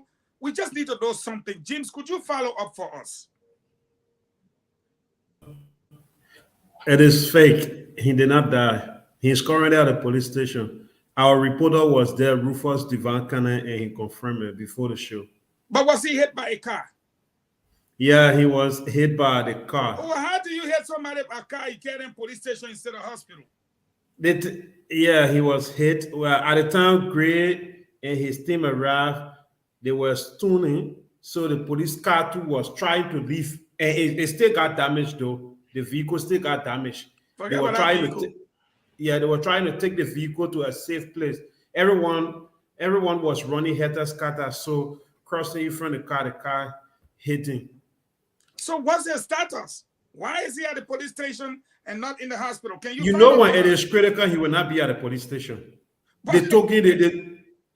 Does it have to be critical? He was hit by a vehicle. Only a doctor can say he's not bleeding eternally, or he doesn't have a. They have a medical center at the police station. They took him there for treatment. The police has medical center there that they treat people there in terms of first aid. And his team also was with him when they took him. James, let me ask you this. I serve as Deputy Minister for Press and Public Affairs.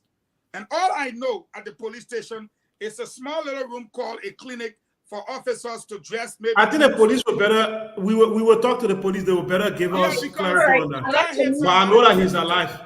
Yes. Okay. Thank you for clarifying that. Moving on to Mr. Al-Hussein. Mr. Al-Hussein, Mr. Johnson is holding all parties responsible here for the violence that occurred at LU. Is that your thought? No. The thing is, I think Mr. Johnson is not fully abreast with the history of the university, and anybody that understands Liberian history, that have been following Liberian politics, know fully well that a sitting government better dare not touch the University of Liberia. It has been a long-standing tradition. Even the CDC benefited from it. In fact, the CDC exploited that thing more than any other institution that I can remember. I mean, we talk about Irving Weissel, a lot of them were expelled. The guys were, in fact, they used the same institution that they are trying to go against right now to ascend to power. It all started that the CDC were actually based there. So it just showed the hypocrisy of this government. But so I totally disagree. This is not an afraid situation. Something provoked this situation. If you see how Akara's Gray entered, there were tension building up from outside. This man, it's like I felt like we're in 1990 again. Honestly, I was not there, but I felt like we're in 1990 in a using word like general. We know what general is. We know what people that carry those names that gave themselves those title did in Liberia. He dressed like one. He had a bunch of thugs behind him. They were fully prepared to cause chaos in Liberia. And this is a ruling establishment. This is someone that is not only a lawmaker from the ruling establishment. So I have not seen any condemnation from the government. I'm not seeing any condemnation for his peers. And the president, like his my group friend Salomon too will say, the president caught a speech with us. And this is not something that he will continue to keep speech from us with, because this is very serious. People could have died today. Racks were throwing. The spoon guys. The first thing when I saw them videotaping, I'm like, wow, these guys put themselves in harm's way to be there. Any of those stones could have hit them. We saw this one guy that had his leg bleeding, and we saw different footage. So nobody should say that there is an afraid situation. Look, there's the word called civil disobedience. It is a tenet of democracy. People utilize that to ensure that government doesn't abuse authority. There's a good reason why we do not see this happening in America and other developing countries. It is not by design. It is because people do the right thing so that students learn and do not have to fight for justice. Look, this is the same university that this president said that he gave tuition free. And that is still not enough to prevent the student from speaking up for the right. So people want more than just political gesture here and there and posturing. People want actual change. People want someone that will seek their interest. This was something that could have been prevented. I think Akara's Gray and the government provoked it. I think the open corridor for a mini civil war on that campus. And there was a post or someone posted, I think it was my man, Pasuku. He made a post and I just saw it. I can't remember the word for it. He said when you I'll get it later on. Something he said. Yes. Yeah. But Thank you. Let me just end with this. If I didn't, at one point, I felt that the opposition people should just do what they want to do, and I was getting fed up and frustrated. But honestly, those guys that are heading the opposition, if you guys don't get your act together, you will have yourself to blame for the chaos that is going on in this country. I don't care how you do it, but if you are responsible enough and love Liberia and care about Liberia, this is the time to come together. It doesn't matter which side you're from, North side, RP, ZP, whatever P. You guys need to rescue our country now, because another 6 years under the kakistocracy, that will be disastrous for our country. Sure. Mr. Al Hussein, are you referring to Pa Seku's post? Pa Seku post, exactly. Play funny games, you gonna win silly prices. Yes, that's the post. They are playing funny games, and the prices will come through. And this is a prelude to what we're supposed to expect in October. They're going to intimidate the people. They're going to put fear in our people. Thank you, Mr. Wazzy. This is your government. You helped bring this government to power. Do you think that they should take any responsibility for the violence at UL or LU? Well, yes. I said that already from the beginning of this show. I expressed my disappointment in what ensued today on the campuses of the University of Liberia. You know, last night I did a post, and interestingly, good number of my fellow seditians started writing counter arguments, counter posts. Most of them were not logical. They were just full of invectives as usual and all kinds of stuff. But then, right after Representative Gray entered the campus of the main campus of the University of Liberia, some of them who insulted me last night started to apologize. Now they saw what I saw ahead. You know, it's unfortunate at this point in time in our nation's history for us to be in charge of the country and at the same time provoking people, serving as agents, provocateurs. We are supposed to do everything possible to ensure a peaceful environment. So when we become the instigators of violence, then one would tend one may tend to wonder: are we trying to spot things ahead of the election for ourselves? Is there a certain motive behind the scene? Are we trying to cause confusion so that the whole thing can end in deadlock, or what?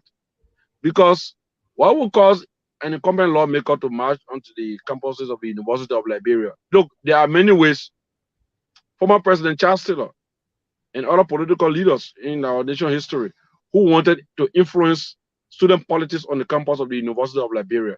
They did it smartly, not to repressive style or paramilitary style. Colonel Gray is here. He can attest to the history of what happened under the PRC when they attempted besieging that campus. What happened? Of course, they raped some of the students. They killed some. But the optics, that was one of the biggest mistakes of the Dose regime. Sending military personnel on the campus of the University of Liberia. That's why in my post that I did last night, I mentioned that our history is replete with a record of events of student politics.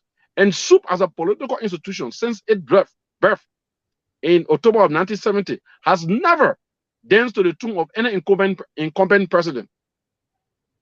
So it will be an act of, foolhardy, an act of emptiness for anybody to think that they can just walk on there, intimidate the hell out of the student, and out of them kneel down and bow and start to worship. No, you can't get it out of the University of Liberia. That's a long history. Thank you. It will be under out of ignorance for anybody to try to walk out. Just walk out there and say, "Oh, all you students should just get on their knees and just start worshiping them and leave the entire campus." We talk about the attack on Mr. Aloysius. Aloysius is a young man in CDT. Yeah, I was so. And I like the sedition on the show, but and the SUP always attack people. They attack the finance minister. They attack the vice president. What did the UN administration do? They didn't do anything. So what is the issue? Now we're going to elections. We are in a crucial period. You do not want to serve as an instigator of violence when your government is in charge of the country. It doesn't make sense. Yes. Thank you, Mr. Wazi. Mr. Gray, to what extent can we hold the university's administrator responsible for this violence, and what could the government or the administrators could have done differently? Hopefully, I'm being heard because we can hear you. Okay, clearly I'm in my office today, but I missed the segment of Rodney Sieh. I wanted to ask directly the president's participation in Model, as alleged by by Representative Colliver. That would have been my question, whether he was able to capture that in the memoir of the president. That said, I think what people are mistaken is that the 1984 raid on the University of Liberia's campuses was captured under our bylaws, our constitution. Clearly, professors and university students came under sharp attack under the command of Grady Allison. By then, I was a soldier, but I was also a part of the university. I was there as a student, or trying to get in as a student. But one thing we fail to realize is that there is a 1960 law that was borrowed from Latin America, where university campuses are prohibited from just arbitrary entering, especially by government official and security forces. That law was borrowed under the stewardship of Amos Sawyer and Dr. Kessley, who oversaw the writing of our Liberian Constitution, the 1986 Constitution. Most people don't know that under that law, the president of the Republic of Liberia is a visitor, is a guest. What that implies is that he could be charged for trespass.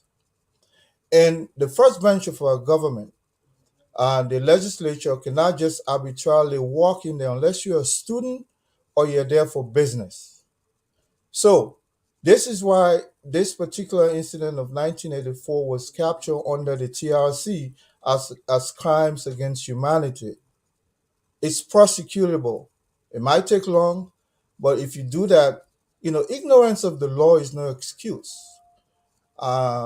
The opposition community has done pretty well to maintain the peace. When you have elements like Gray, who just marshal onto the campus of the university, that's human right abuse, and that in the future could haunt him. I can tell you this: when we have a government that respects our laws, definitely they could look into this, like how the TRC looked into the 1984 raid on the university, where people lost their lives, and people, women, of course, were victimized, as Wozie said. What the administration could have done differently. Let us not forget that Nelson, who is the president, works at the you know the convenience of President Weah. He put him there for a reason. He needed somebody who would be kissing up to him. He moved um, Dr. Weeks because she's not a kisser, as we would say in the regular term, and he wanted an imbecile who would just be, yes sir, yes ma'am, and he got one. So the University of Liberia, under the tutelage of its current president, would do nothing. And yes, I agree with Mr. Johnson that we should not engage in nonviolence. But remember, the university has always been a microcosm as a balance of power against repressive regime, which this is becoming slowly. So we're going to be sitting now watching the opposition trying to protect and man the peace jealously. You have a government who has still not been able to graduate from its opposition skin, picking up fights. Who, when you term yourself as a general and you don't have any militaristic tendency in you, you don't even have the orientation. Um, and then some of us who even serve to a certain level, people are still questioning us because, according to Fangon, I don't look like somebody who has this masquerading future of a military person. I don't look stern enough. I know it's based on his own estimation of who a military person should look, but I think we have come a long way. We've tried, madam. We've tried to maintain this peace. If we just borrow just 1/3 of what the CDC was when they were in opposition, like bro, being chaos. It'll be in chaos. So I look forward to people being cited there for violation, for crimes against humanity. I look forward to that. You're mute.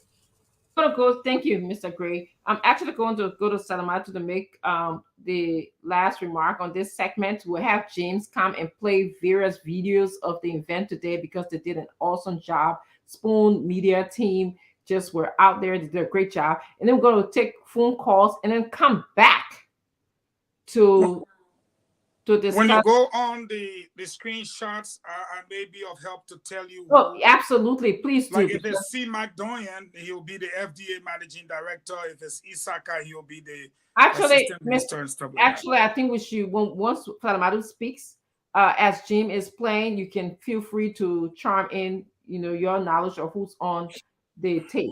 Salamatu, again, I'll ask the question, should we hold the university's administrators responsible? Because obviously they did shut the university down today, but I guess nobody, I don't know whether people pay attention to them or not. The gates were opened. whether they had another restaurant to have lunch at the university when the university is closed. Those are all questions that I have. And secondly, I have two questions for you. That was one. The second question is, what should lawmakers and the government do now to either correct this situation or prevent this situation? And then we're going to go to the different clippings from the happenings of the day. Sadamatu? Okay, so number one, LU issued a statement just to save the behind. That's it. They issue a statement. Hey, look, we're gonna be closed today. There's some issue that will come on the campus. That was the beginning and the end of that.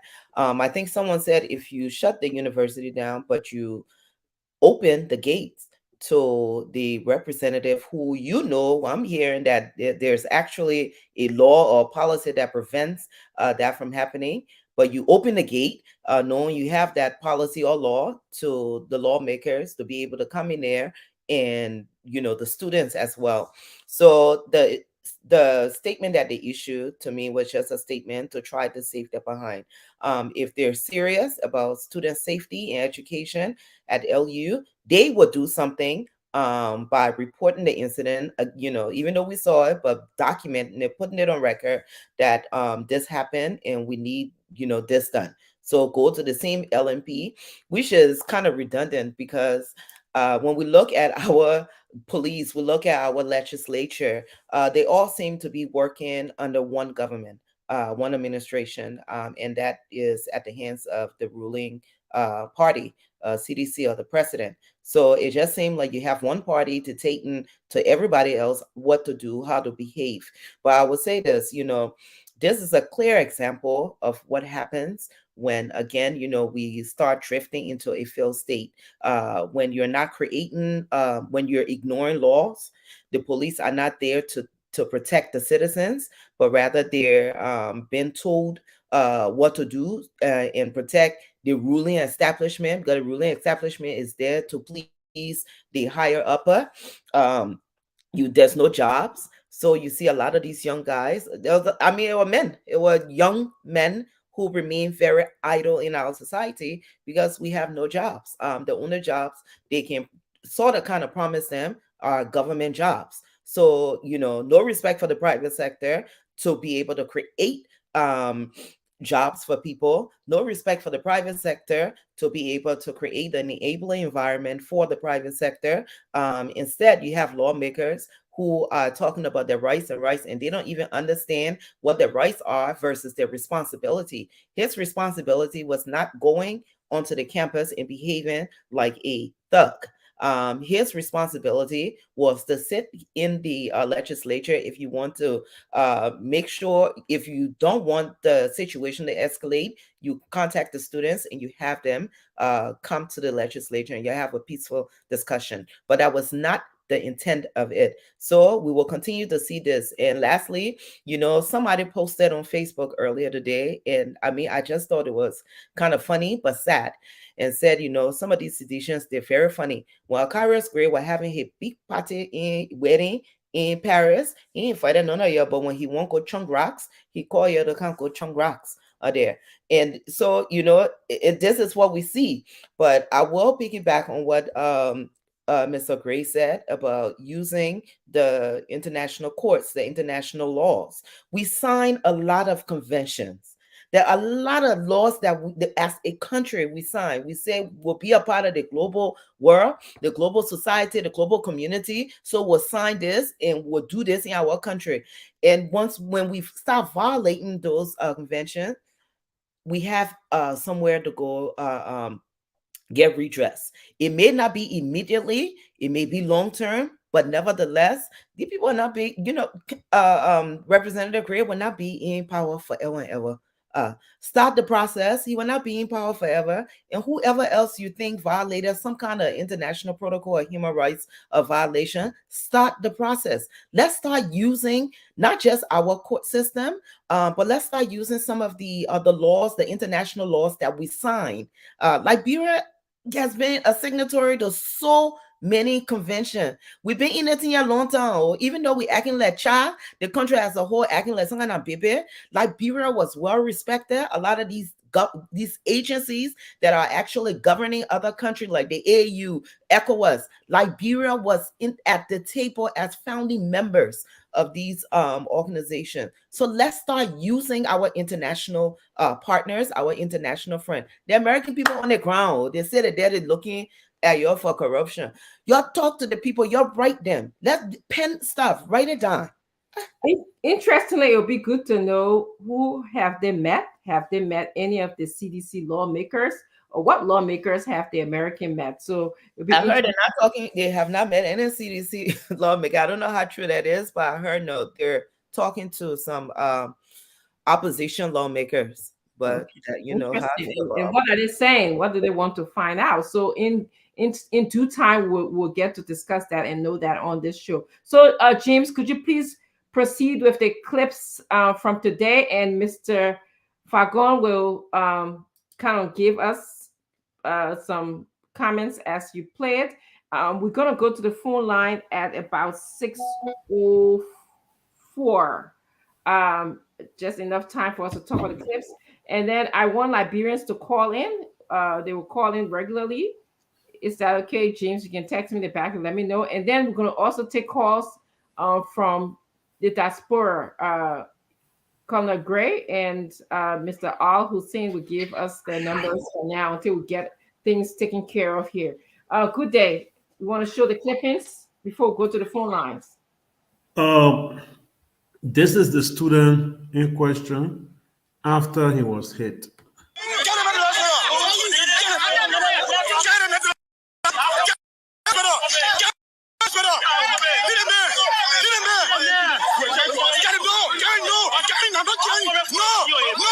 I said no. Yes, a great life. Get him in the hospital. Yeah, that's him. What was that? He was fighting because I'm sure he was afraid that if they carry him, he probably might never come back. There, the guy on the floor there. Here is where he was taken at the Liberia National Police headquarters. You see, somebody is paying attention to him. He's on the floor, like a medical officer is paying attention to him. But how is that a hospital? Clearly, that is an office. While everybody, Mr. Fagon, there's something called first aid. While somebody there paying attention to him, other people. James, stop playing with people's watching. lives. You give people first aid, you take them to the hospital. This thing happened, your CEO and everybody knows that this thing happened almost 5 hours ago. And that's why we were asking if he's at a hospital. Then you said there's something called first aid. You would give somebody first aid for 5 hours? Stop looking at things, man. It's not nice. You don't know if that man is bleeding eternally. You don't know if his bone is broken. There's no x-ray there. And then you put him on a house office like that. Then you put him on the hard ground. Then people you said our clinic. I'm coming, Mr. Fagon. There you have one of his colleagues. There you have one of your colleagues paying attention to him after the incident. They brought him on the sidewalk, and the officers they're trying to take him from the buffer zone. Wow. So when they want to arrest people who so here again. Oh, James, Sadamatu was saying something. What did you say, Sadamatu? Yeah, do they want to arrest people who are not part of the party? What happened to the other side that went on? Why they didn't arrest anybody from there? I cannot confirm that, but I know they do arrest anyone they see during the incident. If you are standing, they see you, whether you are for or against, they arrest you. Some people get arrested and they are not even part of the activity. Yeah. That's how they arrest people. What good day? I'm saying what they're supposed to do. I'm saying what we usually see. Now we see them arresting somebody from the opposite side. That's who we see. All the other people there, they how many arrests did the police do today? I don't have number. Yeah, they only arrest the other side.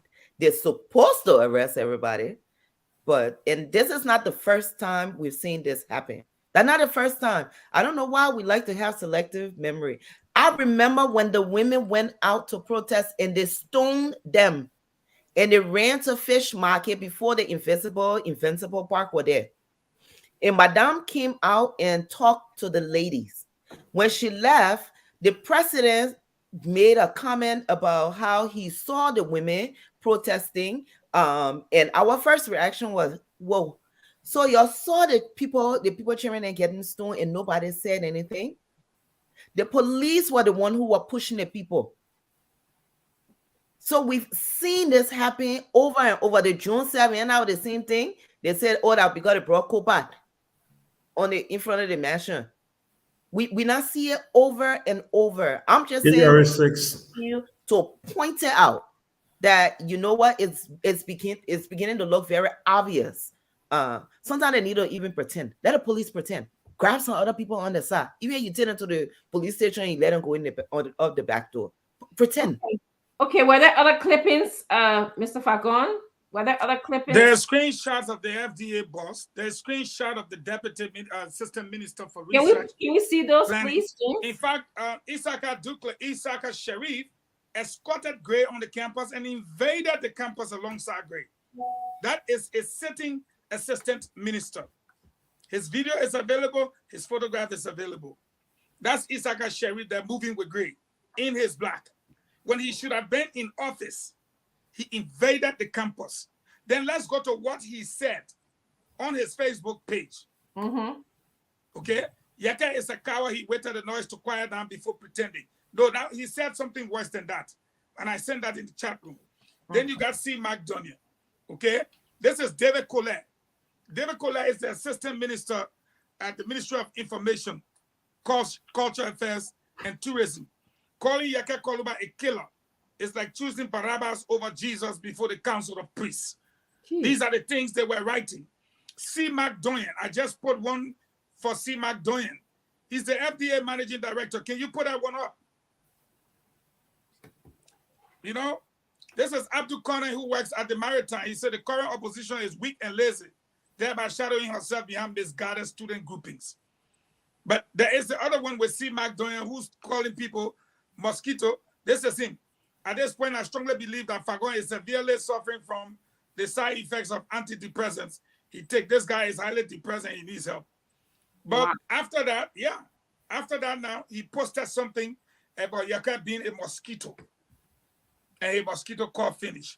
You see, it tells you how the government sees the ordinary people. And so, Dr. Francine, when I tell you this man might not make it to the second round, I know what I'm saying.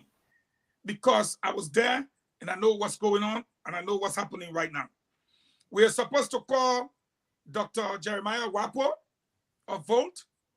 He said we should call him. He wants to set the record straight with sedition. We also know that what Samuel was he said to me in the chat when he said, Fagon, we're going to attend it.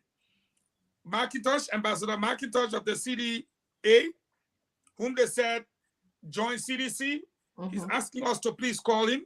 He's got no idea of what CDC is talking. He's the political leader of the CDA. So I think we need to place these two calls strategically as Diamond takes the call. We're here to inform the Liberian people so they can know the truth. Absolutely. So let's talk to Liberians. We're going to take about 10 calls from Liberians today. Let's hear them.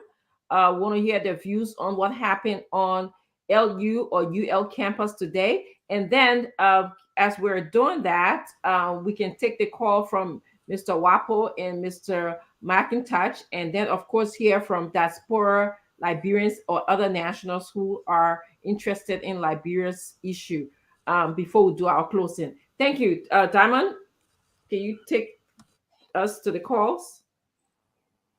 All right, folks. So the numbers to call 0777-1075, 0555-101075. And remember to remain respectful in your comments, as we do not condone insults and calling people derogatory names on our airwaves as well. Hello. Hello. Yes, sir. You're live. Kindly go ahead. Okay, I'm Lasante Roland Trove. I come from Monrovia. Go ahead, well, sir. To your panelists, and thank you to you in Liberia. thanks for the job well done. You see what went on at the university campus today. Let's go on. A full battle. Honorable Yeah, Green. your line is kind of cracking, sir. So if you we lost him there. You could Damo, try please calling. announce the number as well.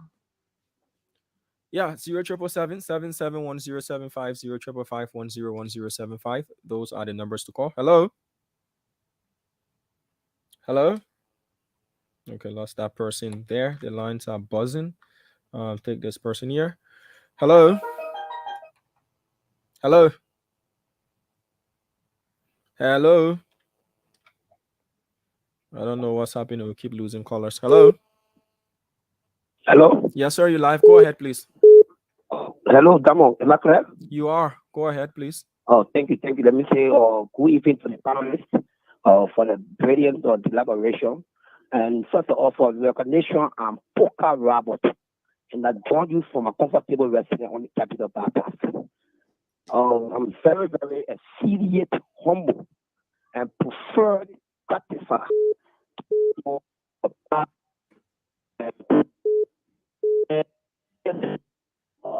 I may get disappointment or disenchantment with some of your panelists, but I'm a respect their view. For cautiously, with the cautiousness, sorry, or they aren't doing justice to Liberian people. See what they done. I respect it. Who's not doing justice to the Liberian people? No matter she may be supporting or another side, I'm myself to another side, but I respect her or considering her work proceeding something.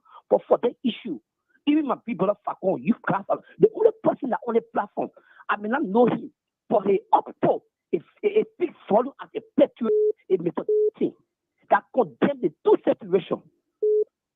Okay, so when we are breaking the anti or violence, we should preach it from both sides. So actually, all of the ideas of the Constitution, the 1986 Constitution that my senior brother or my baby, that I call him baby, Fakon knows to the 4 years that even so archaeological men and women in the soup, they know to the 4 years that kept everybody back. Go anywhere. Poker, you have to go to the point quickly, sir. We have other callers on the line. The point is, soup does not have the authoritative constitutional right to even stop Mr. Fakon from putting on the stereo university. They don't have it. Okay. So it's even clear for me there that if you don't let grade, trust me now, it was not the procedure of even coming back. You starting grade is wrong. Okay, Poker. That Fakon is aggravated compared to the other soup. They say the condemning the other of grade. Nothing. All right. You are people that are there. All right, sir. You are there. Thank you. saw the guy with rats. Thank you. Okay, so we take another person. Hello. Hello. Hello.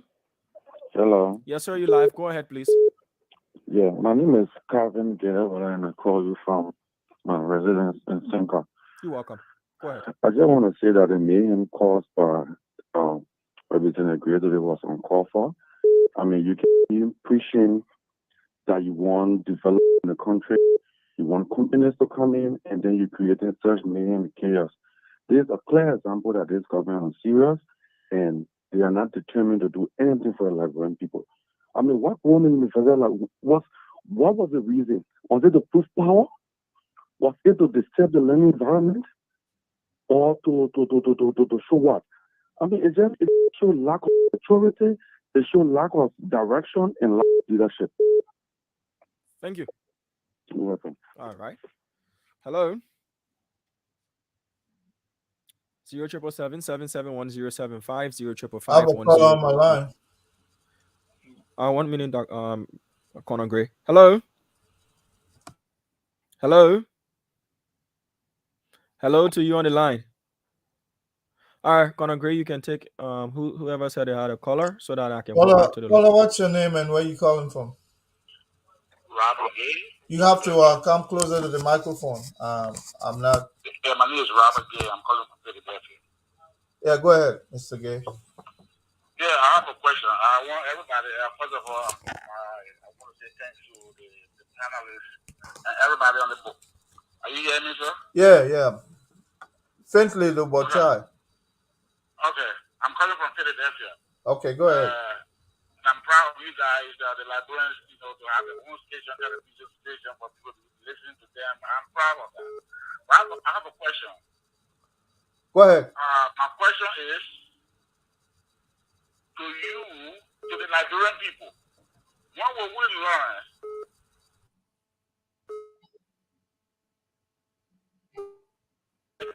He's breaking up. Why? Why do people like that? Because of Mr. Eugene Facon, an eloquent, well-learned, Louis Brown, all these kind of people, they are dressing like they are nothing, they are not part of Liberia, like they are committed a crime. So, I want you guys to please tell me, is that how the Liberian mentality, is that Liberian mentality, or is that a human behavior? All right, they will address that question. Thank you, Mr. Doe. Let me pick up another call here quick. Caller, you on the line? What's your name? Going to the local calls here from Liberia. Mr. Gray? Yes. Yeah, you on the line? Thank you. Good evening. Is this phone? Yes. Thank you to the panelists. My name is Gonlapa Dolo. I'm calling from the state of Delaware. I just want to make a few points on the situation that occurred today.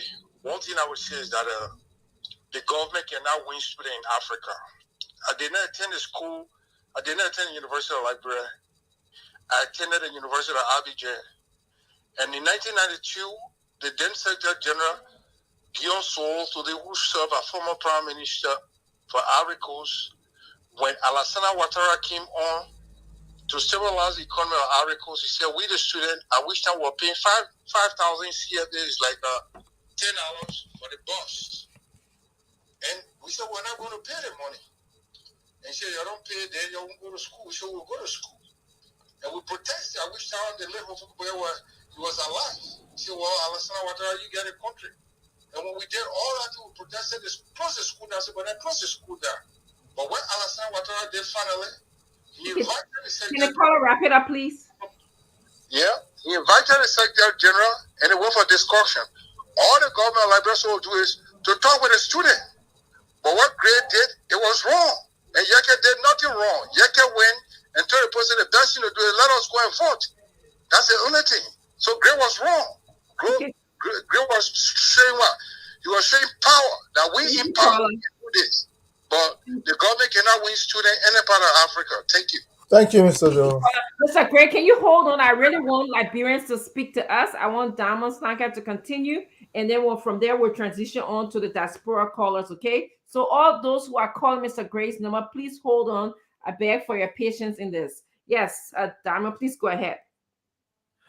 All right, folks. So the numbers again to call if you using Orange SM is 077771075. For those of you subscribers of Lone Star Cell MTN, 055101075. So those are the two numbers to call. Hello. Hello. Okay, so we keep losing callers tonight. Hello. Good evening. Good evening to you, sir. Let's hear you out. Yeah, thanks so much, JCB. Let me say good evening to the panelists and thanks for the discussion. My name is Shechak Junior and I'm from Panelists here. Okay, Shajak, you just have to go straight to the point, sir.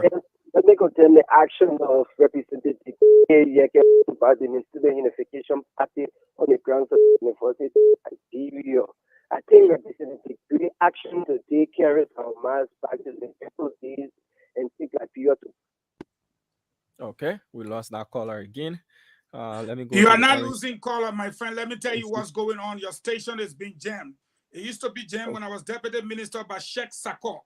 Now, if you go outside your station, take the two main roads, you will see a vehicle sitting there with the machine in there from Israel. Sam Sion is the one controlling that right now. I had an experience with that vehicle on Thursday of last week. When I came to work, I saw a gray Ford Explorer SUV with no license plate. That's and the I decided vehicle. just to snoop around a gray Ford Explorer, and then I saw 2 females and 3 males on board that vehicle, and one of the guys had something looking like a computer-like device, and they were around the station up to 2 hours of the entire Spoon Talk. I told the security officer to just keep tabs on them, and they left 15 minutes prior to the show ending. So and others have cited vehicles of such as well. So that's exactly what they're doing. I serve as deputy minister. I'm telling you who used to jam the station. He's now in the States. Wow. Thank you, Mr. Facon. Who taught them to jam the station? I take that back. Who taught them how to do it? If you are just joining us, we are in the period of accepting calls here. We just learned that the station is possibly being jammed. We are still making an effort to bring the information to you, despite some elements want to censor the information that we want to bring to Liberia. So, Dama, continue, and let's just make sure we can get the calls. Thank you for the information. Hopefully, you guys All stay right. safe over there. Hello. Okay, so once the line rings, automatically the call goes off. Hello. Wow. Hello. Hello. And I'm very from where I'm at. Yeah, go ahead, please. Thank you so much for the discussion. You know, for me, what I want to report tonight is when people started condemning bad attitudes when it happens somewhere.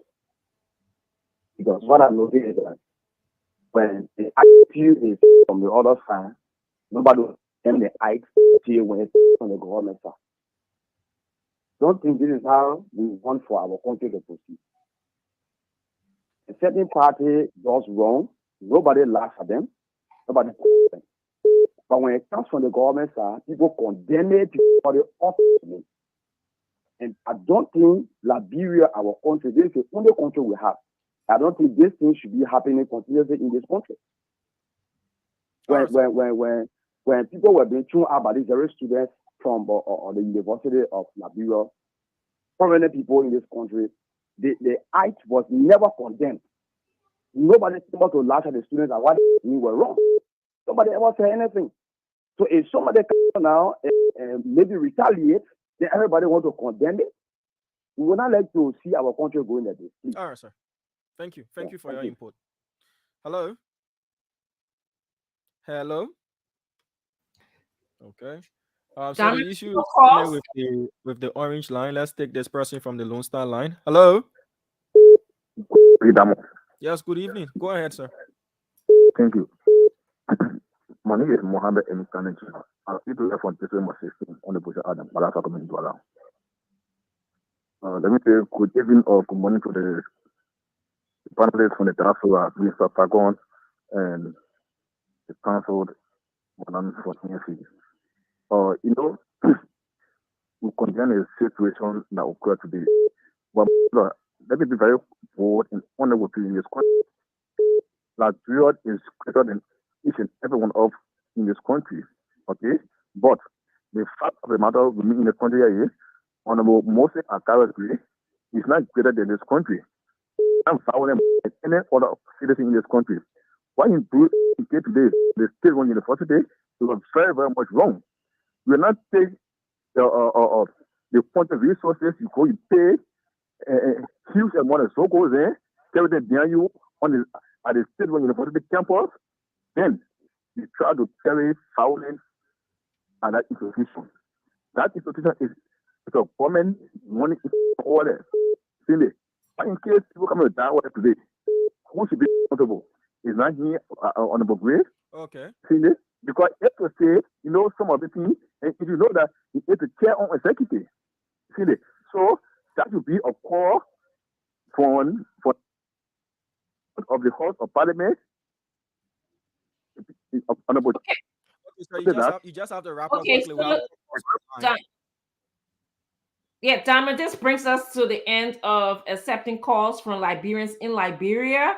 We'll now move on to accepting calls from Liberians and other passionate lovers of Liberia around the world. So, Mr. Gray or anybody else who... I have one caller here. Okay. Caller, go ahead. What's your name and where are you calling from? Hello, I'm Paul Cooper. I'm calling from Florida. Okay, go ahead, Mr. Cooper.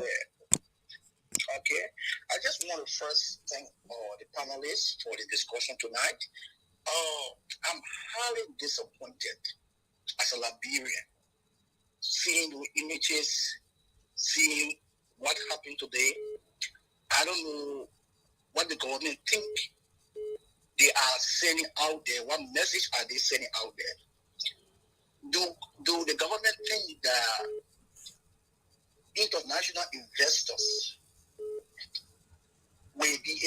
Comptroller Bureau to invest when the police that should be able to protect people are not even protecting people.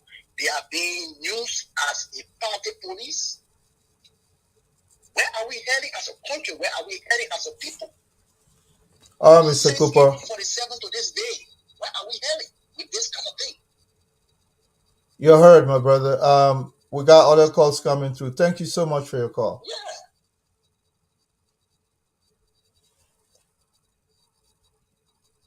Do we have any other callers? I have a We lot of calls welcome coming in. callers as long as you do not disrespect us here. We welcome your views, your thoughts. It does not have to align with ours. I have a call on the line. Just saying. Yeah, go ahead. Yes, go ahead. Caller, what's your name? Where you calling from? Good afternoon. My name is Julius Bantu. I'm calling from Boston, Massachusetts. Thank you, Mr. Bantu. Go ahead. All right. I want to extend my thanks and appreciation to the spoon panelists for enlightening us, most especially those of us in the diaspora. I first of all want to condemn great action today, and I made a post on my Facebook page and said that you cannot be in a glass house and you throw a stone. Okay, Gray as a sitting lawmaker from the ruling party should be able to protect the peace. All right, even if all the UL students were misbehaving, I think there's a proper way, there's a procedure in the house to cite the police director to come over to see how best they can work together to put the situation at the UL under control. But Greg going with hooligans and criminal zocos on the UL campus today to cause mayhem and chaos is unacceptable. It clearly shows that President Weah is incapacitated. He's not competent to lead our country. And I hope our people will see what is happening. The country is not in a state of anarchy under his watch, and he's not doing anything to resolve those issues. If the government were indeed responsible, when we have zocos terrorizing our people on Broad Street at night, by 7 o'clock, people are running from the street. What is the joint security doing to ensure stability and security? Our people are living under fear under a CDC-led government. I think it is disappointing. Great need to be someone by the very house that he's working in is unbecoming. It is wrong. Thank you so much. It's a clear manifestation today that the CDC-led government has failed, and some of us from the CDC that have resigned from the CDC will ensure to campaign against George Weah. Weah should not be an option in this election. Thank you. Thank you, Mr. Bantu. Can you give your number, Remy Gray? We're going to take maybe about 4 more calls from diaspora Liberians in past. I posted the number 763-447-1063. Thank you, because people are asking, because we want to make sure that we have a variety of callers so that we wouldn't get. I got a call here. Just give me a minute. Go ahead. Hey, good. Grace and peace to you, Comrade Gray. Comrade Gray, you on the line, sir. What's your name and where you calling from? Dr. Potter, Western Pennsylvania, Pittsburgh. How you doing, sir? I'm okay, man. You're live. You're live on Spoon. You're live on Spoon. Greetings, Dr. Richardson, and all of the brothers and sisters. Yep. We are in a very critical state. You know, it saddens me that every day when we wake up in this diaspora space, when we reflect on where we've come from to where we are, when we see the anarchy, we see the mayhem, we see the misjudgments, we see the ill treatments of our people. I'm just wondering, where are we headed? I know, as a nation state, where are we headed as a country? Dr. Kwade, I think we're running out of time. We're running out of time. We'll find time to get you on the show. Join us as a guest panelist. But for now, we're just soliciting question, and then if you can just wrap up, that would be great. Yeah, I think it's going to require a collective action on the part of all of us, both those of us in the diaspora community and all of the peaceful Liberians at home, to begin to seek a real rational approach from this aspect of the continent engaging our congressional leaders, and as far as to that of the presidency, President Biden himself, to begin to actually seek a remedy to the situation in the country. It's quite alarming and it's quite regrettable. Thank you so much. Yeah, I have a caller here. All right. Let me just put her through. Go ahead. Hello? Hold on. Dr. I want to say Happy Women's International Day. You're doing a great job as the hostess with the most. I would like to speak to the issues, and I do enjoy all of the panelists. I said earlier, and I thought I was talking, I got disconnected. Mr. Gray, or Representative Gray, what he fails to realize is that he is a sitting representative. In times like these, he should have taken the matter of authority and invite the young or the aggrieved leadership to hear what it is that's causing them to react the way they are, rather than challenge them to say, I will get there and see what you will do to me. That was cool. But I say to you, you need to listen, respect. You don't just test people because you have authority. Today is to offer another leadership. I also agree with Brother Lee. I disagree with the students for gathering grounds. Anyone could be a victim of that, even the reporters. So no, I know that you guys have a right to show that you're a thief, but doing it the way that it could hurt anybody, even your fellow students. Thank you, Dr. Richardson. Great job. Thank I you. have one caller on the line. Go ahead, caller. Your name and where you're calling from. Thank you very much. My name is Emmanuel Yuma. I'm calling from Minnesota. Basically, I just want to speak about what actually happened at the University of Liberia today. I think, for me, in my mind, the behavior of a Carol Gray speaks of the attitude and the behavior of the government. I believe that is a strategy to test the opposition results as we lead to the general election. I think they're trying to test us as to whether we are capable of handling the process. So it's all part of their strategy. It's an intimidating strategy to instill fear in the opposition as we lead to the election. So let me say this. Yaka Koroba must be held for standing up, and we must, in opposition, black must always give support to Yaka Koroba. Yaka Koroba went in there to encourage the student body to stand up and stand up for their rights. Imagine when a Carol Gray moved on the camera of the University of Labrador, you notice that everybody disappeared. It was Yaka Koroba who came on campus that encouraged students to come back. The freedom. So people in the opposition, black, we need to come together because it is important that we come together as we lead to this election. The security government is prepared to stay in fear as we lead into the general election. So we need to prepare ourselves for this. Thank you very much. Thank you. Go ahead. One more caller here. Great. I have a call. Thank you, Remy. Hello? Yeah, go ahead. Good. Thank you, Remy. Thank you. Look, this is James Laza here calling from the state of Maryland. First, let me begin by congratulating Dr. Richardson. I think she has really asserted herself and letting the public know the kind of true leader she is. That was not quite revealed then when she was either third or fourth on the panel. She's doing well and her keeping up. I am really inspired by her passion more than anything else. Dr. Richardson, just keep on doing the work. Yeah, you are a promising daughter of that country. Now, regarding this issue today, it's just sad. Remain that human beings always not only fail but refuse to learn from history. They are repeated what has been done in the past, for which we all know that in a major part led to the war that in which a 250,000 people, got killed.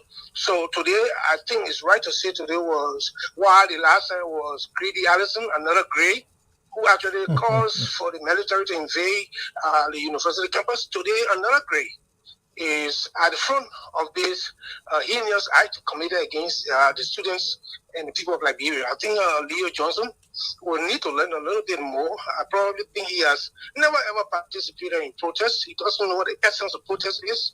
And he wants to make himself look like he's neutral and that probably both sides are wrong or right.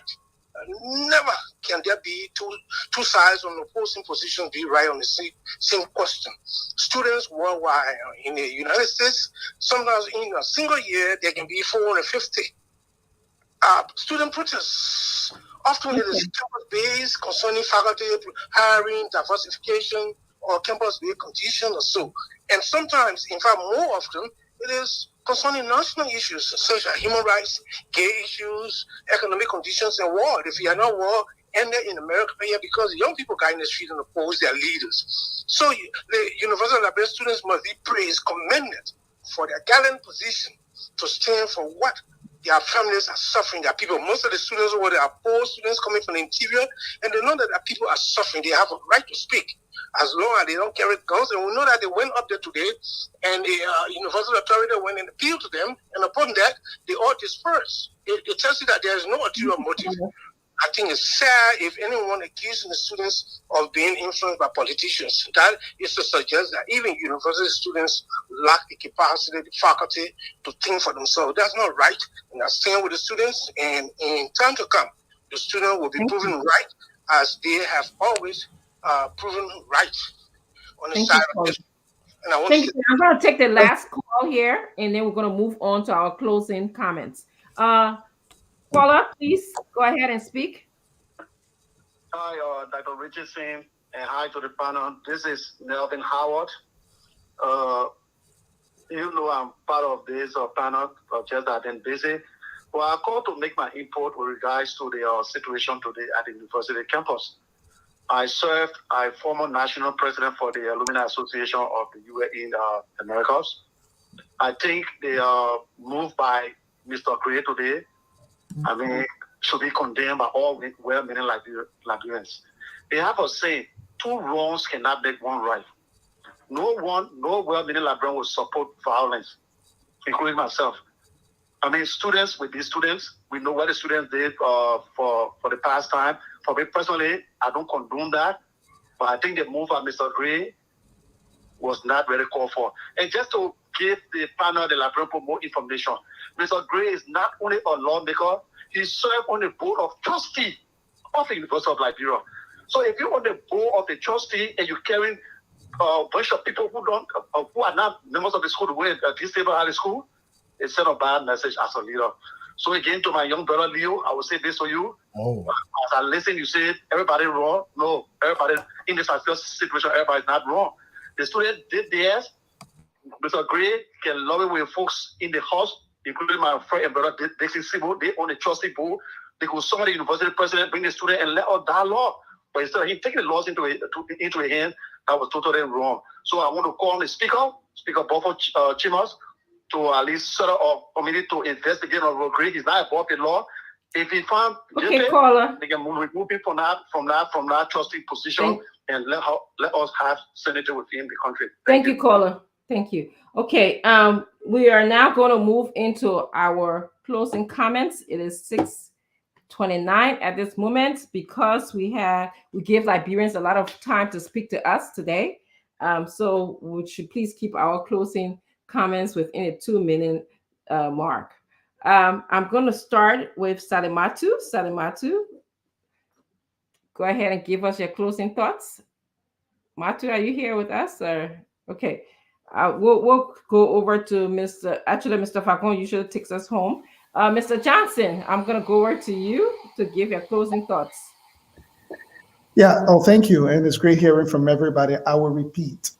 I will not condone any form of violence from students, from sitting representatives or lawmakers who have other ways and powers of resolving issues. And I will also not condone people who can praise students when they've been subjected to always having to fight for their classes, when they've been subjected to some of the poorest educational conditions for successive governments that we can ever think about.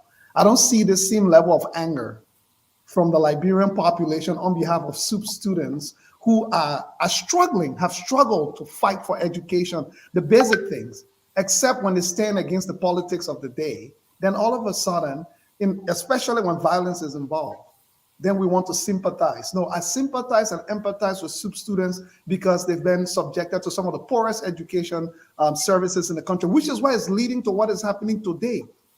That is where our anger should be. I think that is where we should be focused. And not this selective focus when something happens, then we all expect SUP to be the one ahead to help cover up our political blushes. No, some of us will not buy it because in the end, what we are pushing have led us down the road before, from the student protests in the 80s that all of you talk about. Yeah, we were not alive, thank God we're young. But thank God we have seen the videos today. Thank God we've read the accounts today of what it eventually led to. And for us to be thinking that this can actually have a good outcome with this type of instigation of violence, I think is unfortunate and is disheartening. And here's what I will say to everybody. I repeat, the action of Representative Akara's grade today should be condemned in leading to this situation. The action of SUP, in my opinion, for daring people from entering the University of Liberia campus, gathering stones as we saw, should also be condemned. And I appeal to SUP again to seek peaceful protest. I'll qualify it because people think we are saying go against protest. Nobody is saying going against protest. We're saying peaceful protest should always be the way out. And let me say this to everybody.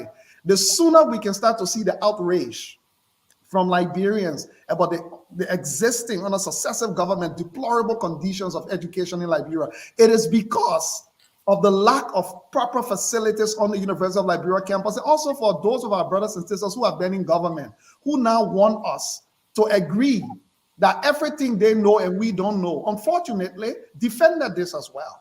Unfortunately, they were the spokespeople for this as well. So when we take another approach and call for nonviolence, I don't think it is fair for people to be callously saying, oh, this person doesn't know this, oh, this person is not aware, this person is not informed. Because at the end of the day, at least some of us will remain consistent that nonviolence is not the way. It doesn't lead to any positive outcomes. And we all should do our best to support the students of SUP in seeking the proper channel to address their grievances and be consistent on it, like we've seen in other movements. And I will repeat, those who think that being part of violent protests is a badge of honor, I'm sorry. Some of us have chosen our side.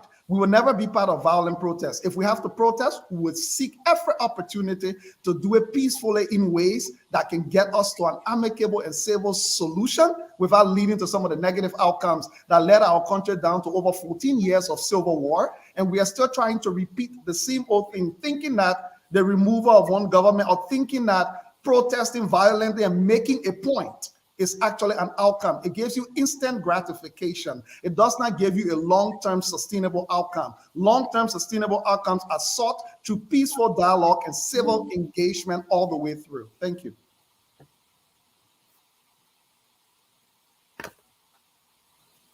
Okay.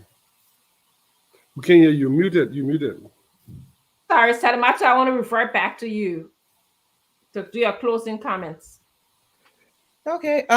So once again, what happened today was just deplorable, as we have international guests that are on the ground trying to find out what happened to their money in one county as they arrive holding meeting today, and we see this happening.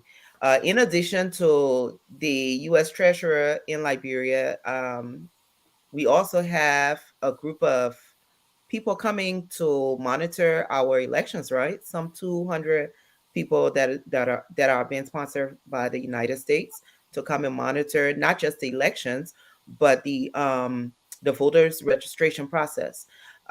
These are all signs that tells the international partners that we are not responsible enough to hold a free and fair elections on our own. And then in the midst of all of that, we're reading about it. Then we get a lawmaker decided to go have lunch with the students across the street, even though the university said it was closed. He went to have lunch with sticks and a group of people No caterer, no food, no nothing. And sometimes it's okay for us to want to make it sound pretty that I know he was just going there to go talk, but I can guarantee you, if anybody approaching you saying they come and have lunch with you with sticks and a bunch of people in militant suit, they're not coming there to eat with you. In every reaction, there is a reaction for it. So it will be interesting to see what the university, what they will do, if they will put out a statement, if they will try to, I don't know, engage the same LNP that was there to protect the lawmaker. Um, as for the president, we're not going to hear anything from him.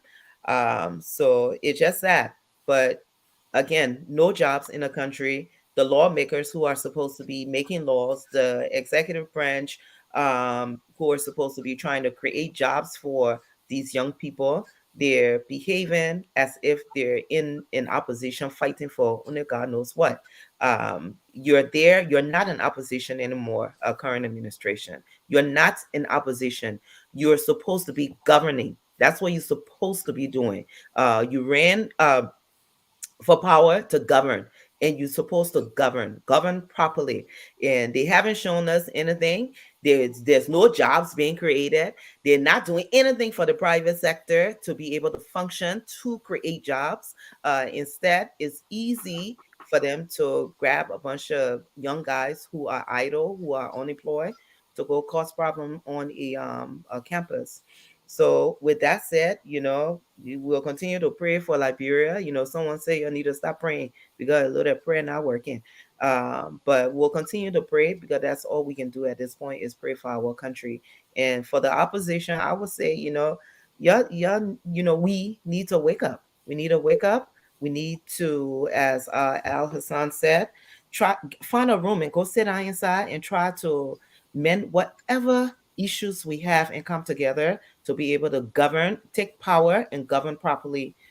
So God bless Liberia. Thank you so much, Salamatu, for your brilliant remarks and comments. It's always great having another woman on the show, and she's carrying her own. Mr. Al Hussein, your parting comments? Well, first thing, what we witnessed today, especially this goes out to Representative Gray. Gray behavior today demonstrated that it was very irresponsible from the beginning. And it shows that such a person has no business being near the corridor of power. It shows what can happen. It's just a prelude to greater things that could happen to Liberia, on the bad side. Um, Protests, civil disobedience. These are things that go way back in the 1800s, and they are not meant to be, fun. I don't know whether we look at the same video, but the last couple of videos that I've seen coming from the university campus, those were peaceful. Even the one that made Serena Cephas leave, I didn't see any violence. I see people trying to heckle him or trying to boo him. Those are things to make the government uncomfortable, and those are tenets of democracy. That you make them feel uncomfortable and you make them to know that we are tired of what you are doing with us and what you have been doing and abusing your authority. So people will do those things. Sometimes they get out of hand. Sometimes when you put a group of people together, it's just hard to control them. But the reason why we have this thing and we don't see it in other countries, there's a good reason. And that reason is people have abused their authority, people are abusing authority, and the Liberian people are tired. Our young children are hopeless. They do not know what the next steel meal will be like. They do not even have any hope. Year in, year out, every administration that come keep leaving them out. And we are seeing the flagrant display of wealth. At Kara's grave a few years ago, everybody know it's an open secret. We know where the guys were a few years ago, and we know where they are now. And to disregard those people that put them there, it's just disgraceful. And I will say this again. I won't take much time on this. I will just spend my last few seconds here to our leaders. Omen Boyka. I think I need to be more specific. Omen Boyka. The death of Liberians is on your hand. The rape that is going on in Liberia, the continuation of this thing is on your hand. And what I mean is on your hand is that if you guys do not do anything now to rescue that nation, you bear equal responsibility. Alex Cummings, Tiawon Gwanglo, all of you in the opposition, the unsolved murder is on your hand. Those rampant corruption is also on your hand. It is time that you guys get in that small room, lock the door, do whatever, who on top, who on bottom, it doesn't matter. It is time that you guys come together and rescue that country and find a way to lead that country into the prosperous nation that it was meant to be. Because by not doing nothing, it's the same thing as endorsing George Weah's second term. Thank you. Thank you, Mr. Hassan. I'm going to say, Mr. Wazi, your closing comments. Well, thank you. I've listened to all the opinions, and I'd like to thank the callers for all the wonderful contributions. Both those who call from the diaspora and those of our listeners who follow from back home. But actually, I've already said a lot on the issue of the UL episode. But I just like to send this message to President George Weah. Mr. President, you were elected by the Liberian people. And I personally, did a lot with support of other partisans to get you where you are. You got to take charge. No wise person sits in a glass hall and throws stones. When you are president, people will come at you because other people want that opportunity too. We can't have our partisans going after people who got the energy, who got the organizational might to cause. They may not be able to defeat the army, they may not be able to defeat the military or the police, but they could send a bad message out about our country. You don't want that. So I need you to take action, Mr. President, immediately before things get out of hand. Because follow history. The Arab Spring started with a small message, wrong messaging led to the Arab Spring. You look at other civil upheavals, started like something like joke, and it ended up into something uncontrollable, and leaders were brought down easily. A lot of the people around you don't like us. They will say all kinds of things, but history will judge us, and we want to be on record for standing out among the rest to flex some of the issues to protect this revolution that we all launched. So thank you very much to all of our fellow panelists on this powerful platform.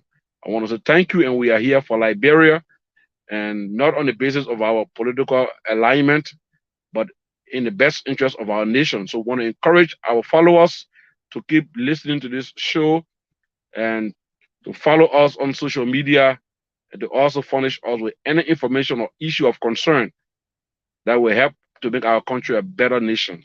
Thank you, Madam Moderator, for such a wonderful leadership, and thanks to the CEO, Mr. Thornton Waterspoon. We wish you all the best, and we are here for Liberia. Thank you. We have a CEO now. Oh yeah, Madam Titi Kane. Yes, thank you. Anytime they put women in charge, be careful. They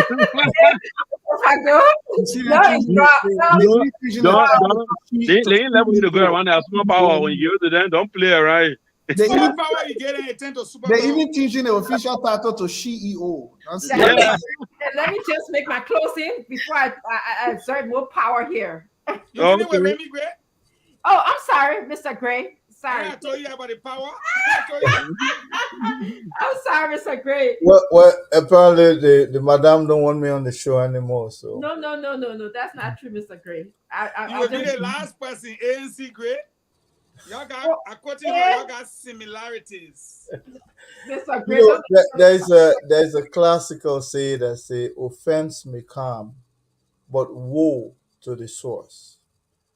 I'm pretty sure if Representative Akarius Gray had not leveled a challenge against um, civil liberties, there would have been no conflict today. And he has created another history that will come to judge us as a people and as a nation. Um, yeah, we can blame the other side for responding, but remember, when you are in your home and someone levels a challenge against you, you are at liberty to defend yourself. That was not the House of Representative or the legislature. He had no business going there unless he was going there to really cause mayhem. And the students there responded. One infamous history that perverses Madame Sirleaf was when her convoy was blocked by the same university students, and she got down. She talked to them. She even went there the next day to hold. Matter of fact, I think she took the kids or the student into the auditorium and counseled them. That toppled the waters. That brought down temperament. That put them on the same page with her. But one funny thing I always hear, even from Madam Sirleaf, was the allegation that students of the university who have their own mind, who are part of our composite part of our pressure group, our democracy, for people to always accuse them that they are being used by opposition politicians. It's one excuse politicians out of in politicians out, have used. I think people need to go back and look at the reason for student politicking on the University of Liberia. And I want to believe this president uh, who brags about lifting up any stifleness against dissent. I mean, when people are expressing their free will, it was he who said people are free to do so. But he who also have put a temporary hold on university politicking.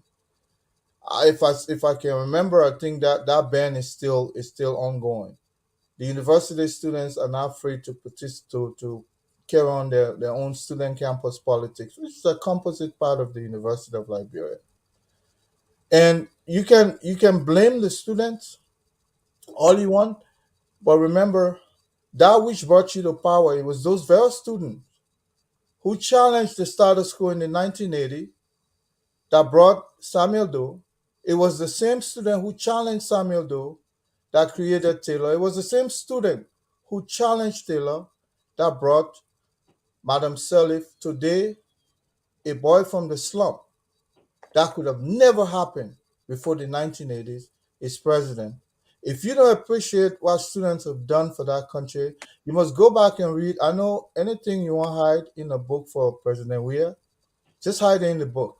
He will never find it. And majority of us are that way. But I'll leave it here, madam. I think I don't favor people blaming the student. They've done what brought this very president to power, and they will not stop. They will Thank you. continue. Thank you, Mr. Gray was an oversight on my part. I appreciate all of the contributions of all panelists. I will not ever want to have you off the show. Having said that, I would like to go into my closing before Honorable Facon take us home.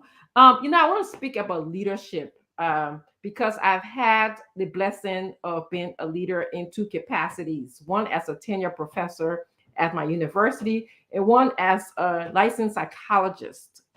So when I'm in the role of leadership, it comes with a certain responsibility. And I'm speaking to those leaders in our country. As a leader, I cannot behave like my students in the classroom when they come in. If they are acting rude or disgruntled over, maybe perhaps I give them a C or a D, I cannot respond to them in the same manner. As a psychologist, when I have a client who is psychotic in the room, having visual and audio hallucination, I cannot do that. My job as a leader is to calm the situation down. Be a peacemaker, be a great communicator to my audience. Now, I speak about audience because Liberia has been through a lot. I expect our lawmakers right now, Akaris Gray, the president of Liberia, to understand the psychology of Liberians. Liberians have been through war, marching in the streets with paramilitary uniform, having talkish behavior, words. Those are very traumatizing to Liberians and can cost us. Okay, we might not see the scars, the psychological scars that we are creating right now, but it comes in our students' inability to concentrate. It comes in anxiety. It comes in nightmares. It comes in flashbacks. Okay. I also want to talk about the economy of our country. This is bad. We cannot have guests coming to our country as reportedly we have the American government in our country, or for that matter, any other government in our country, and we are behaving like this. How do we expect people to come to our country to invest in our country? And so I want to end that this situation be brought to calm speedily. Okay. I also want Liberian people to know October 10th is coming. October 10th, you have the choice if you want to continue this re-traumatization of your experience all the time. People marching in the street with military fatigue on.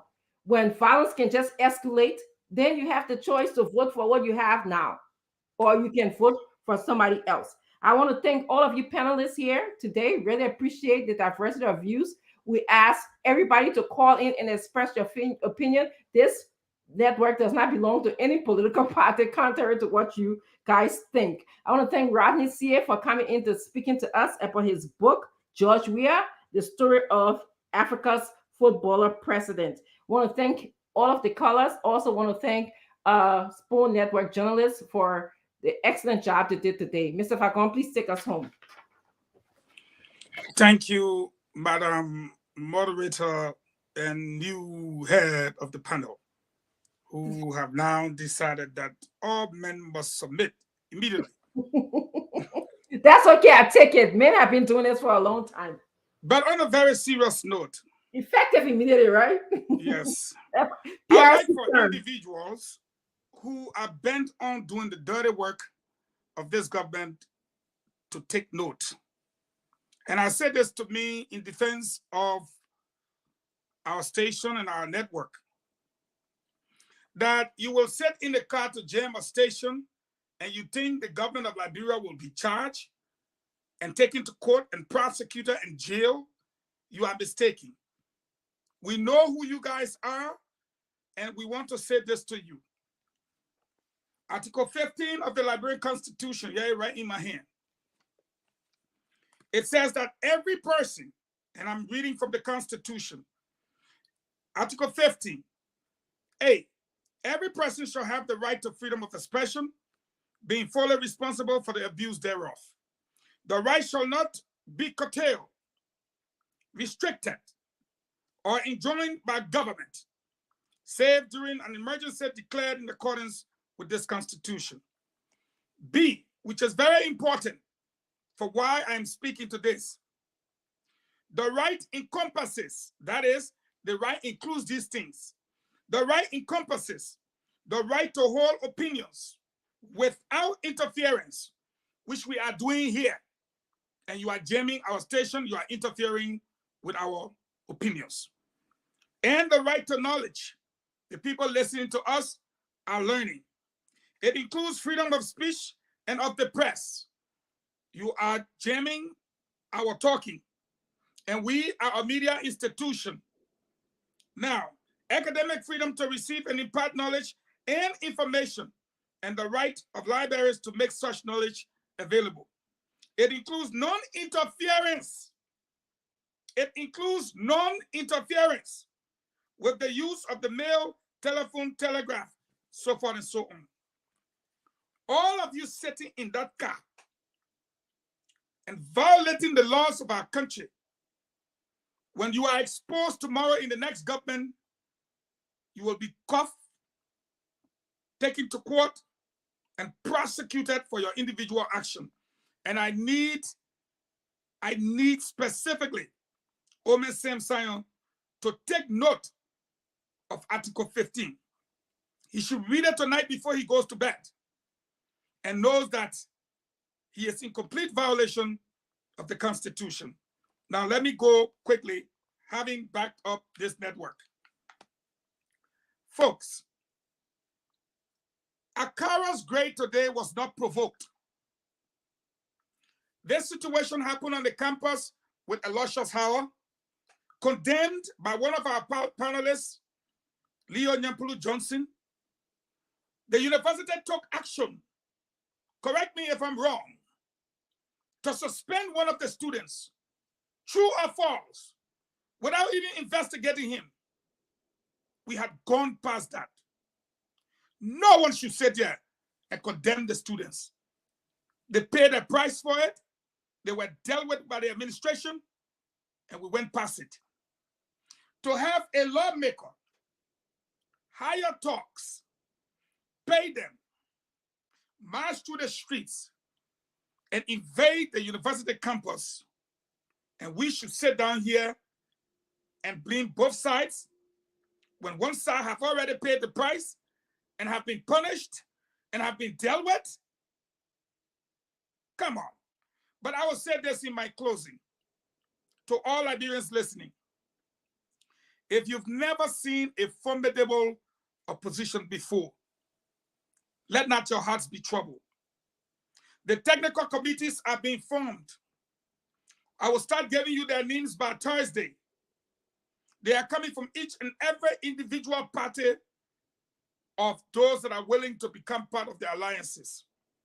Today, I announced to you calls for 2 individuals who said their party were never part of the CDC mess. Instead of those calls being made today, they will be made on my podcast tomorrow, and the individuals will speak to you all. But I want to say, you have never seen an alliance that is coming up. And today, I can say that from what we heard, our impeccable sources, Senator Nyombri Kanga and Senator Dillon met with the Americans today.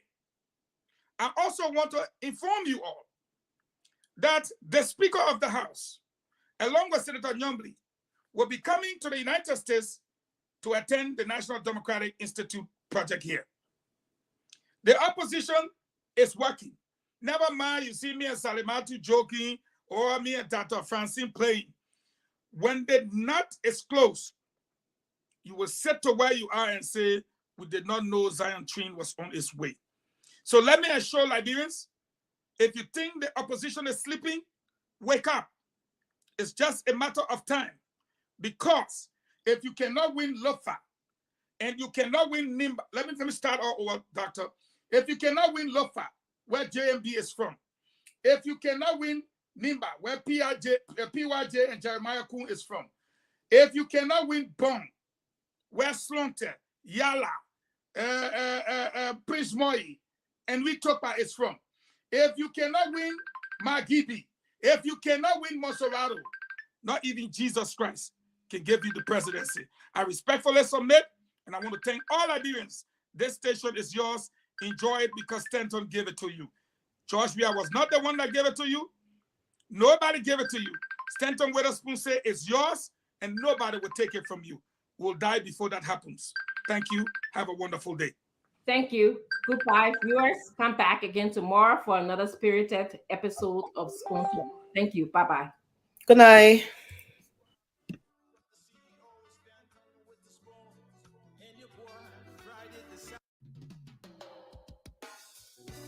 Yes, a special one from the CEO, Stanton with the spoon.